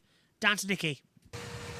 Wow. I mean, that was truly an extraordinary race. Quite unbelievable. 6 cars out, 2 race restarts, a podium finish for our youngest driver in his rookie season at McLaren, Taylor Barnard. Da Costa back on the podium. And Mitch Evans, who had pretty much given up hope completely, starting from the back of the grid in P22, managed to clinch the win. I mean, it couldn't get much better than that. Absolutely phenomenal. James, let's unpick what happened with Mitch Evans there, because what an opportunity for him to go right from the back. Obviously, you know, a few things played into his advantage, but also strategically they played the right game. Yeah, I mean, I had a quick chat with Mitch and Andre before the race. Mitch just hoped to actually start the race after the problem in qualifying. Then on the grid, the last thing I said to him was, go and have a fun one. And he said, yeah, I'll try. And he delivered a performance like that. I mean, he had no pressure going into the race. He didn't know how it was going to play out. But he picked his moves at the beginning of the race perfectly. I watched him go around the outside turn 7 in the braking, 3 cars in one go. He just carved his way through and made it look effortless. It was effortless really up until actually. Well, let's talk through these moments and we'll get on to the last lap in a minute. There's a 3 around the outside into turn 7. This was very impressive. He just put the car in the right place. You can see he was quite calm. He knew when to give a gap. Here he is, just a little bit of energy extra on his teammate. Cruises straight by, gets himself in the lead of the race from dead last. Unbelievable. Absolutely amazing. I was slightly nervous. The other thing that we can see here, that move for the lead there, is the difference between having the attack mode advantage. This is a huge story for season 11. We haven't seen anything like it before in Formula E, or any other championship for that matter. And Mitch had longer than Nick, and that's what enabled him to take that lead and ultimately gave him that victory. Yeah, I mean, what a strategic move that really did play into his hands. Let's talk about the other massive moment. Pascal Wehrlein, Nick Cassidy. To see Pascal Wehrlein upside down was terrifying. I think, you know, that did send shockwaves through the paddock, but what a moment for the car and the safety, because he walked out and was okay. Yeah, as Antonio said in his interview after the race, obviously he's a reality check that what they do is actually dangerous, and maybe they need to always remember that, because when the red mist comes down as a competitor, safety is often not at the forefront. You just want to win and you want to pass. So I think for those drivers, especially on a street circuit, when the car's getting faster as it is now, there's more risk and the consequences are higher if you end up in the wall. Yeah, you can see there, it's also a moment where there was 3 into 1. Nick Cassidy got sandwiched by both Pascal and Max Günther, and then the impact there on the wall of the halo, it really saved Pascal. I mean, that's a horrifying crash. To see Pascal get out that, testament to the FIA, the safety regulations that they put in place, and the halo really is an incredible device on a single-seater, and we're so lucky that we have that on here. Is there anything that could have happened differently? Was there anyone to blame? I mean, Nick Cassidy obviously had issues there with his steering, but is there anything that you could do differently? No, you could clearly see from that corner before, from turn 5, 3 into 1 doesn't work. Damaged front axle, damaged front wings. You're never going to come out of it in a good way. Yeah, well, luckily Pascal Wehrlein did, which is brilliant, although he will be disappointed to obviously not finish in the points after starting from pole position. So this is how the final race results look. Mitch Evans, having been so disappointed, having lost that championship title, is back on at the top. 25 points in the bag for him. Antonio Felix da Costa finishing in P2. Taylor Barnard with his first podium, P3. Neon McLaren driver Sam Bird right behind. Mortara, Nato, De Vries, Buemi, Ticktum and Van close out the top 10 finishing points. Then we've got Stoffel Vandoorne, who just missed out on the points there. Günther, Maloney, Roland, Cassidy in P16, Pascal Wehrlein, David Becknerman, Jake Dennis, Lucas de Grassi, Jake Hughes and Nico Müller there. I mean, how to very quickly summarise the first race of season 11? Incredible. Action-packed. I can't wait for the rest of the season. And also the podium for Taylor. That was incredible for him to do that on his first outing. We were all talking to them saying, are you going to get experience? Are you going to learn? Actually, that was a masterclass from him as well on how to handle the pressure. And I've got to say, massive credit to Sam Bird, who came over the radio and just said, you got to tell Taylor he has got to go for it. Gave him a massive hug afterwards. Huge congratulations to Mitch Evans, the Jaguar team, McLaren and Antonio Felix Costa. Join us on the 11th of January if you've got the nerves for it, because I'm sure it is going to be just as exciting as we go racing in Mexico City. Well, thanks, Nikki, as well, and to everyone over there as well. What an absolutely fantastic opening race of the season, and we've got a bit of time. We're just waiting to see when the press conference is going to start. At the moment, we haven't got anything on it, so we're waiting sort of for it to bump in, and we can bring that to you. But yeah, Jose Mega says, what a race. Love Mexico. Viva Mexico as well. I love it too. 34 days, 3 hours, 20 minutes and 55 seconds until we do it all over again for the following round of the championship. Is the race leader. The man who started at the very back wins. Come on, last to first, yeah! And some radio that comes through there from last to first as well, which was fantastic. So we are waiting for the post-race press conference, if it does indeed come through, because the race has been over for a while now. It'll be the top three. They're usually always located inside there. So, yeah, the race ended on time, but there's no live stream. Pascal Wehrlein, we're being told, by the way, is off to the local hospital for precautionary checks, but it is otherwise fine after that nasty shunt. Another great testament to the work of the FIA manufacturers teams and all the suppliers do in top-level motorsport. That's in Formula E Notebook as well, which is run by Sniffer Media on Twitter, of course. Sam Smith from as well. We Are The Race. Norman Nato drive shaft issue this morning, so that's okay. No sign of anything from the press conference. In terms of the championship then, it's going to be Mitch Evans who will go on. He'll be on 25 points. DaCosta will be on 18. Barnard 15. Bird on 12. Eduardo Mortaro on 10. Norman Nato in 9 with 9 points in 6, but he gets that fastest lap bonus point, of course, of being inside the top 10. Nick de Vries will get 6. 4 points for Boemi, 9 points for Tictum, and 1 point only for Jean-Eric Verne as well. So many retirements from that race, and that's actually one of the worst season opener retirements. Only 14 finished out of the 22 that started. So it's picking up. It's having an entertaining run. So far, nothing at the moment from the FIA media for it. Oh, it's just come on now. Hey, that's fantastic news, and you know I'm not lying to you because I can show you the conference screen, and you can hear it there. So that's the press conference getting ready to get started. So as soon as it comes available, we'll cut to it. And we'll shut up and you will hear from the drivers in the post-race press conference as well. So stay where you are if you're watching us. You'll hear from the top 3 shortly. Just get some of the information for you. Nick Golding's trackside. Quite the introduction. That was a quiet introduction of the Gen3 Evo car. Yeah, and that with Wehrlein bouncing to the wall there. Certainly energetic. I can't wait to see what he's going to plan on doing next, to be fair. Certainly not something I want to keep an eye on. So we are waiting for the press conference. The top 3 will have a word and we'll hear from them in the press conference. So stay where you are. You can see here as well. This is the press conference screen we are waiting for. So it'll be a nice cut for Ed, who's going to upload it as well later. So stay with us. The lovely cars as well, by the way. Some wonderful imagery that has been located. Who actually retired from that race? Cassidy did finish in the end. Wehrlein was out. Beckman finished, but way, way down. Dennis was out. Grassi, Hughes, Muller, Freins. So that's 4, 5, 6 cars retired. So officially, That leaves 16 runners. Not good. I can hear the audio in the background, meaning we are a few moments away from joining the press conference. The drivers are coming back in. The media centre, of course, on the opposite side of the circuit. So that's building up. So we get to hear what the drivers have to say. Youngest ever podium sitter for Taylor Barnard. Usually we'd have Jess and Ed, but because the race ran long, we've had to let them go. So I'm in a bit of filler time.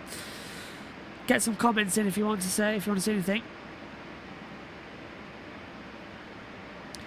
I'd love to know if somebody could tell me if Kireth's actually in Sao Paulo or not. I think he is. He is. Oh, right, they take him to Sao Paulo then. What did he do in the races promoting it? Absolutely nothing. We've commented on the whole thing. Verline did speak after the accident, by the way. Verline did speak to his engineer, and he said that's Fabrice Rousseau, and he said that he's uninjured but can't get out of the car. Safety team had to extract him as well. He saw that coming.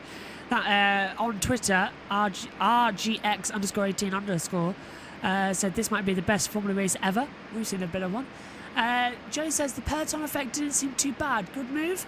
Yeah, the peloton sort of has vanished now.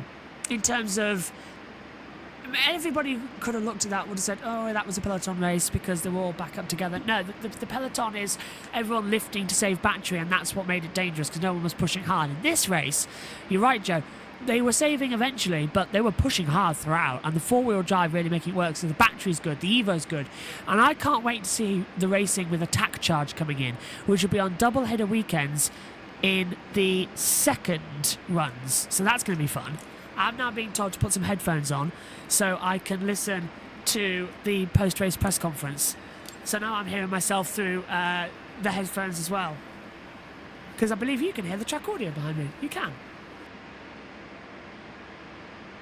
And that's just a wind behind it as well. So we're waiting for the press conference to kick going. And we'll be quiet, of course, when that happens. Everyone on Twitter is enjoying this. By the way, if you're just joining us, we are waiting for the press conference. This is the press conference screen, and we're waiting for it to start so that you can hear it all back at home as well. Literally, I've got a button ready to press. And come through. Press conference is about to happen, Ed. Yes.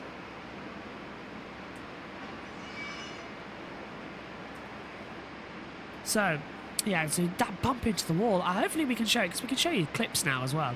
So after the press conference, we'll load up some clips and we'll show you that bounce in from the wall. It was quite dramatic stuff. Formula Nerd saying, thank goodness Pascal Wehrlein is okay after this horrific crash. Last to first is another good one as well. Let's see what you lot are saying. If I go to latest on this, Nissan Sao Paulo EP result, Norman Nato P6, Oliver Rowland P14. Incredible effort from the team, with Norman securing the fast lap within a very eventful race. Let's have a look as well. Obviously some of them coming in from Brazilian. Alberto Fabrija as well. Victoria de Mitch Evans in the Sao Paulo. So victory for Mitch Evans in the Sao Paulo EPrix. Yeah, so if you're just joining us, we are waiting for the press conference to hear live from the top three drivers. As I said, usually in this point of the race, we would have a bit of analysis between Ed Hunter, Jess Baldwin, whoever else joins me in the commentary box. They've had to go because of the race running long. I have no place better to be. So I am with you until the end, dear viewer, and I hope you stay with us as well. Formula E Zone has had their article written by Jasmine Hughes, and she says Formula E is back and better than ever, kicking off things in a vibrant Brazilian city of Sao Paulo. In true Formula E fashion, it was a chaotic race from start to finish, with 2 red flags and a big coming together between 2 of the front runners, keeping clean throughout it all. Jaguar's Mitch Evans put in a mighty drive, coming from the back of the grid to take victory in Brazil. The opening race of Season 11 saw the Gen3 Evo make its race debut, a rapid new piece of machinery capable of doing 0 to 60 in just 1.82 seconds, along with getting to grips with a leaner, meaner race car. The drivers had to grapple with a modified set of hand-cut race tyres, the Korean manufacturer bringing a new, softer set of compound for this season as well. Fantastic race. It was confirmed now to be a brake system issue for Robin Frijns. That's what caused the delay on the original start. So Robin Frijns having an issue there. Yellow flags waving. So we got to the third light and they had to redo the start sequence. Roland got a great getaway as well, secured the lead. And Verline was right up there too. Safety car came out lap 2, restarted lap 6. Red flag came out because of Jake Dennis's car going red. Now, a lot of people were texting me during the race saying, what is a red car? A red car basically means the battery has died, but the car is still conducting electricity. So to the touch, it's dangerous. You can't touch it. So you have to get out the car sort of like with a fire jump on the safe part of the halo. And then the marshals have to come out, special truck, and neutralise the car, so they have to put a clip on top of the car, on top of the rollover hoop, and a clip to the ground to earth it, and then they have to put a tarpaulin over it, crane it away, and that car will now have its battery drained, and then everything made sure it's safe before being returned to the team. But yeah, really was a weird race on that front. We are waiting for the press conference. It's taking a little bit longer than usual. So that's always an advantage. Joe's listening to us all the way. Here we are now. Here's the press conference.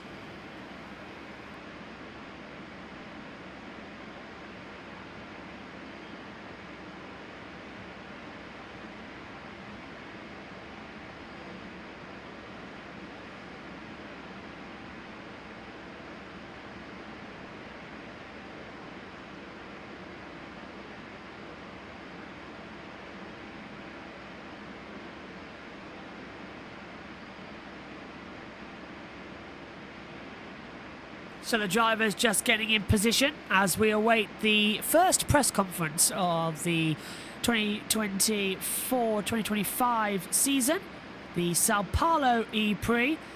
Dead centre is race winner Mitch Evans. To his left, second place driver Antonio Felix da Costa, and to his right, third place driver of Taylor Barnard as well. Let's get ready for the press conference.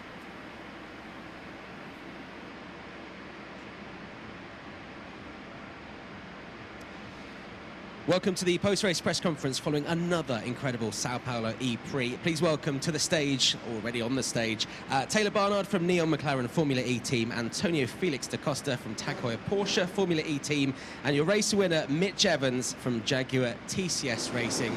Mitch, when you started last, could you imagine being right in the middle here, talking to me right now? Honestly, yeah, obviously not. It was just a crazy one today. But lighting up on the grid, I was first of all just hoping to see the checkered flag because we've had some issues on track over the last 2 days, which obviously prevented me from doing qualifying and cutting one of the practice sessions short. So there was definitely some concern there. But yeah, once the race started, you just had to forget about it and just hope that from that side it's all fine. But yeah, I mean, what a wild race. I got 10 cars in the first lap or 2 laps maybe. So that really changed my race quickly because I was starting to get into the mid-pack and I started to shift my focus to try and optimize this race even more. But once, guys started doing attack modes, it was quite eye-opening how much progress people were making. So I just wanted to obviously try and be clever with that without, none of us have got experience of doing these types of races with that type of, contrast between the 2 power levels. So I'm just going with my gut a little bit. Obviously timed it all right, I think, or pretty good, but was energy rich. It was all looking pretty good, but still you just never know what's going to happen. So obviously those red flags were, I have to mention it was good to see Pascal walk away from that accident. I did see it in my mirror. I was like, "Oh, that's a nasty one." So good to see the safety of the car. But yeah, the 2 red flags were just both different. Our energy dropped a lot on that first one, and then with the last few laps, with Antonio, the target was just high enough for me to not hang on comfortably, but just hang on. So he gave it a good crack. I was just able to manage my targets and got it done. So yeah, obviously a massive surprise. Still trying to process the race, and 25 points. It's been a good track to me here. It's my second win, so yeah, pretty happy. It was a slightly disappointing time last year because you didn't get the race win. Does this make up for that? Because up until this race, and actually continuing this race, you were the most successful driver here in Sao Paulo. Yeah, I guess so. Yeah, I almost won three in the balance here. Just 2 corners short, which still really hurts. But yeah, I mean, I guess it makes it up, for that. But I guess it's just this result was so unexpected off the back of what happened in qualifying. So happy for that. A bit surprised, but I'll take it and we'll roll on. Briefly going back to attack mode, it was I think your teammate Nick Cassidy that first showed everyone what this new attack mode can do. Could you see him suddenly disappearing into the distance and you probably licking your lips when you saw that?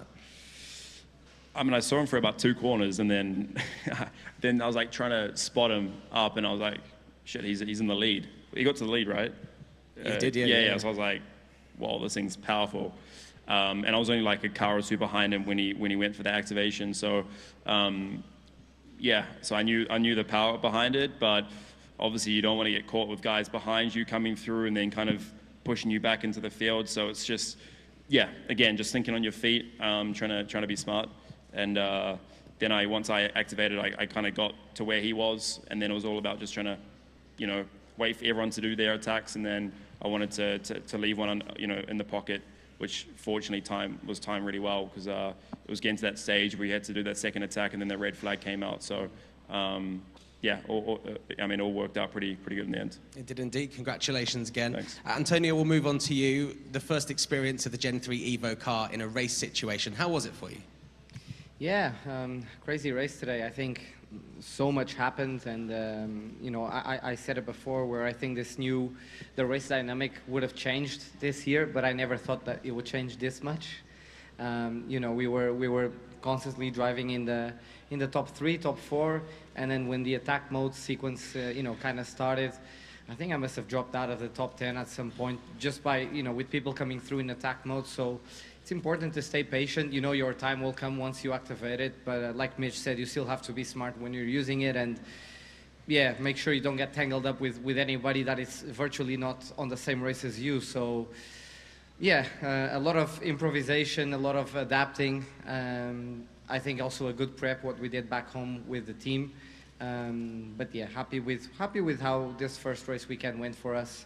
I wanted to start the season with a good chunk of points, which has been the complete opposite of what we've done the last couple of years. So yeah, I hope this is the start of the push for the start of a championship campaign. When you have a race with 2 red flags, how disruptive is that? Because obviously you're in the mindset, you're out there racing at higher speeds than ever before, and you suddenly in the pit sat there. It must be hard to stay focused at times. Yeah, it is. I mean, I think this is my 25th year of racing, and I do try and put a little bit of that into practice, and there are times to relax even during a red flag, and there are times to get back in the mood of attacking and trying to go for a race win. And yeah, just I think through experience we're able to do that in a good way. Obviously, it's great to see that Pascal is okay. We know he's at hospital just getting checked out, precautionary checks at the moment. Have you had a chance to speak with him yet? I have not, no. I mean, that was the first question I asked, and I think, it's a reminder that our sport is dangerous. It's a reminder that we have to race with respect amongst everyone. I'm not at all saying that's what, I'm not, putting fault to either Nick or Pascal. I'm sure both of them are very fair drivers, but it's just a good reminder, and I'm glad that he's okay, but it's a good reminder that what we do is dangerous, and we need to race with respect. Our cars are getting faster. Some of these tracks are tight, are bumpy. We need to know how to go side by side, and yeah, just glad to see that he's good and that the safety of these cars is very good. Absolutely. Congratulations on P2 today. And we move on to Taylor Barnard, who I'll be honest, I wasn't expecting to speak to today. Were you expecting to be getting your first podium in your very first proper full season race? Absolutely not. I think that's pretty obvious. The first I want to say 15 laps of the race, I was last. Obviously, the red flags brought us back into the race. Obviously, first of all, I think it's great that Pascal's okay. That was quite a scary crash. I was on the right side of that crash, and to see that happen right in front of me was pretty scary and a reminder that, like Antonio said, it's dangerous. So it's great to see that he's okay. But from my side, from the team side, it was a great execution at the end of the race. The second attack was done perfectly to help us propel up the order. But I don't have much words for you, honestly. It's amazing. You finished the race with a huge energy advantage, 4% I think it was in the end. Could there have been a way that maybe that restart would have gone even better for you? Honestly, not really. I was limited by temperature and by tyre grip, so I tried. Honestly, I really did try. At the end, Sam was helping me to keep this third position, so thanks to him, but I gave it my all at the end to try and gain some more positions, but yeah, unfortunately it was not possible.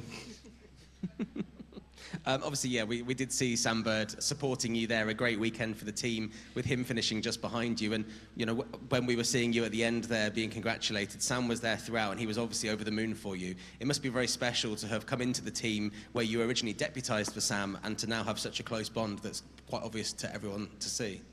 Yeah, absolutely. Sam obviously had his unfortunate incident last year, and when I stepped in for him there, he was extremely supportive and helpful to try to get me up to speed, and it's been exactly the same in my transition as a full-time race driver. He's been so helpful. Obviously, he's one of the most experienced drivers on this grid, so to have his help and him by my side as a teammate, it's been amazing, and obviously, hopefully, we can keep up these results. You mentioned temperature management. Have you had to manage the temperature of your phone going crazy since that result? I haven't had a chance to get anywhere near it, but I think I'll leave it for a bit. That's going to need a good charge. Congratulations, P3, for Taylor Barnard from Neon McLaren Formula E team. We do have time for some questions. They can be both in English or Portuguese, and we will translate them. Gentleman at the front here. My question is for Mitch. Mitch, congrats for your second victory here in Sao Paulo.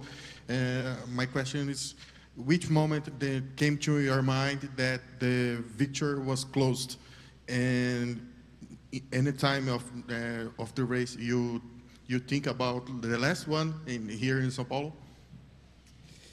I probably thought it was done coming out of the last corner of the last lap, because it was just, the whole race was very, you know, unpredictable. And then the last 4 laps with this guy, or 5 laps with this guy, breathing on your neck, it's pretty, yeah, you don't really know what could happen. And that last 5 laps could have gone either way. So it was literally coming out of the last corner when I knew that it was finally done. Yeah, it would have been nice to have a calmer, you know, into the race, but yeah, got it done. So I guess that's what matters. Thanks, and congratulations for your victory again. Thanks. I'm going to sit here. Anyone else? Oh, no, I'm going to go back over here. There you go, Dom. Sorry. Mitch, we saw you defending hard from Antonio at the end of the race, but both McLarens had an energy advantage. Were you aware of the advantages they had, and did you see those as a threat on those final laps? Yeah, I was aware of their advantage. Obviously, it's a huge advantage, and yeah, it's obviously they were, I think, a lap down, so they got their lap back, which it's something maybe to look into, because it's a little bit, you know, I don't want to take anything away from Taylor, but it's a little bit, you know, crazy that someone does you know, that basically it's something we need to look into the future, because I think it could be heavily, you could have a heavy advantage if that does happen in the future. So when I heard that, I was like, yeah, okay, this is, I was expecting him to come through, but the target was just high enough for me to manage, and I think, you know, Taylor here was struggling a bit with the balance, so that helped me. I was just getting good exits. So it was all about the target. If the target was a little bit lower, or kind of the level that we had before the last red flag, I think they would have walked past us because it was so low, the target. So luckily that red flag, you know, just bumped it up enough for us to hang on to it. Jack Smith, Motorsport Monday. Question for Taylor. At what point did you realise that the team had requested Sam to hang back? And how did that feel, given that was essentially going to gift you the podium? Actually, I wasn't told. Obviously, at the end, the target was extremely high, and I was just trying to attack Antonio the best I could. But obviously being the reserve driver in the team last year, I know the way they work, and I kind of expected that we would try to protect our positions as best as possible. Obviously, Sam's a great teammate, and he didn't have to do that, but obviously thanks to him for keeping that position. Yeah, again, thank you to them. Okay, any more questions? Okay, here we go. Hola, ¿qué tal? Buenas tardes. Para Antonio, hablas del respeto que debe de haber con los pilotos, ¿no? Entre pilotos, sobre todo en este tipo de accidentes. Pero quisiera que nos contaras, y si puedes responder en español.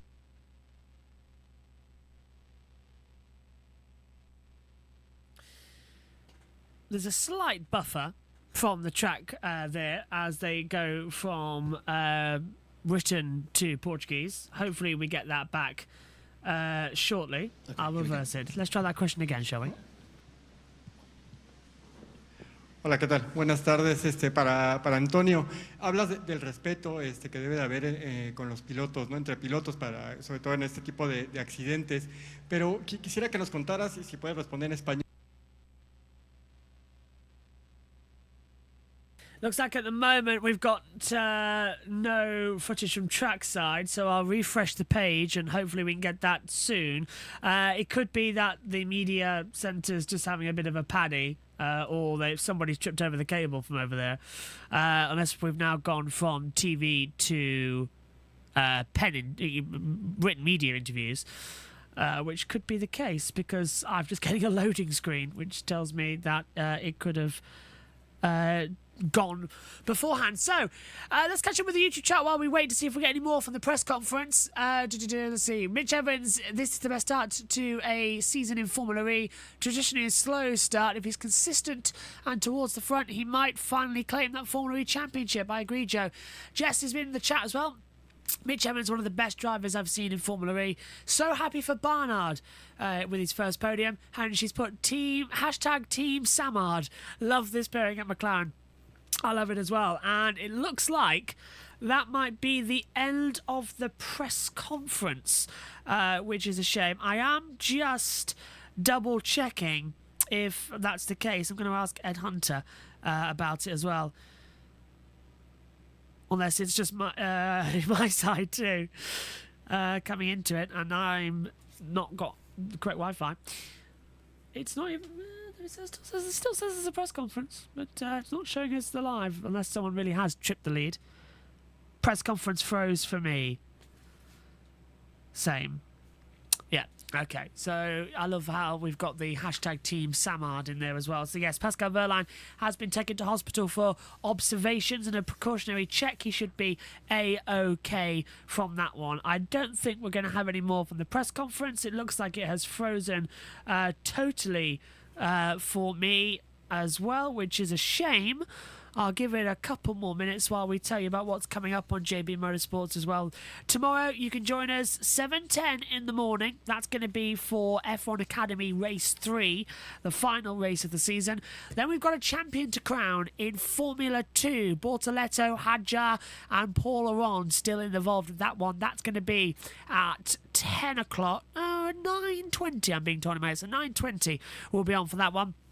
And an extended build-up to Formula One's final race of the year. We've got a graphic showing exactly what happened in the FIA race control systems and throughout that race via telemetry back in Qatar, so the safety car dramas as well. So we'll bring you all that. We'll hear from the drivers on the track parade, and we'll of course have all the traditionals of Martin's grid walk, etc, etc. It's going to be fantastic. And of course then we'll have our moments of the year where we try and get everybody on as well. It looks like that might be the end of the press conference as well. So Formula E starts season 11 and our only race in 2024 for this season. Next up, it's going to be Mexico City on the 11th of January. Join us for that one here. But what an awesome way to start the season. It has been absolutely epic. 4 starts, 2 red flags, 1 winner from the back to front. Formula E, crazy, crazy, it's back. Mitch Evans, 22nd to first, the first man ever to do it. We'll see you in a month's time when we go racing in 2025 at Mexico City. Bye-bye.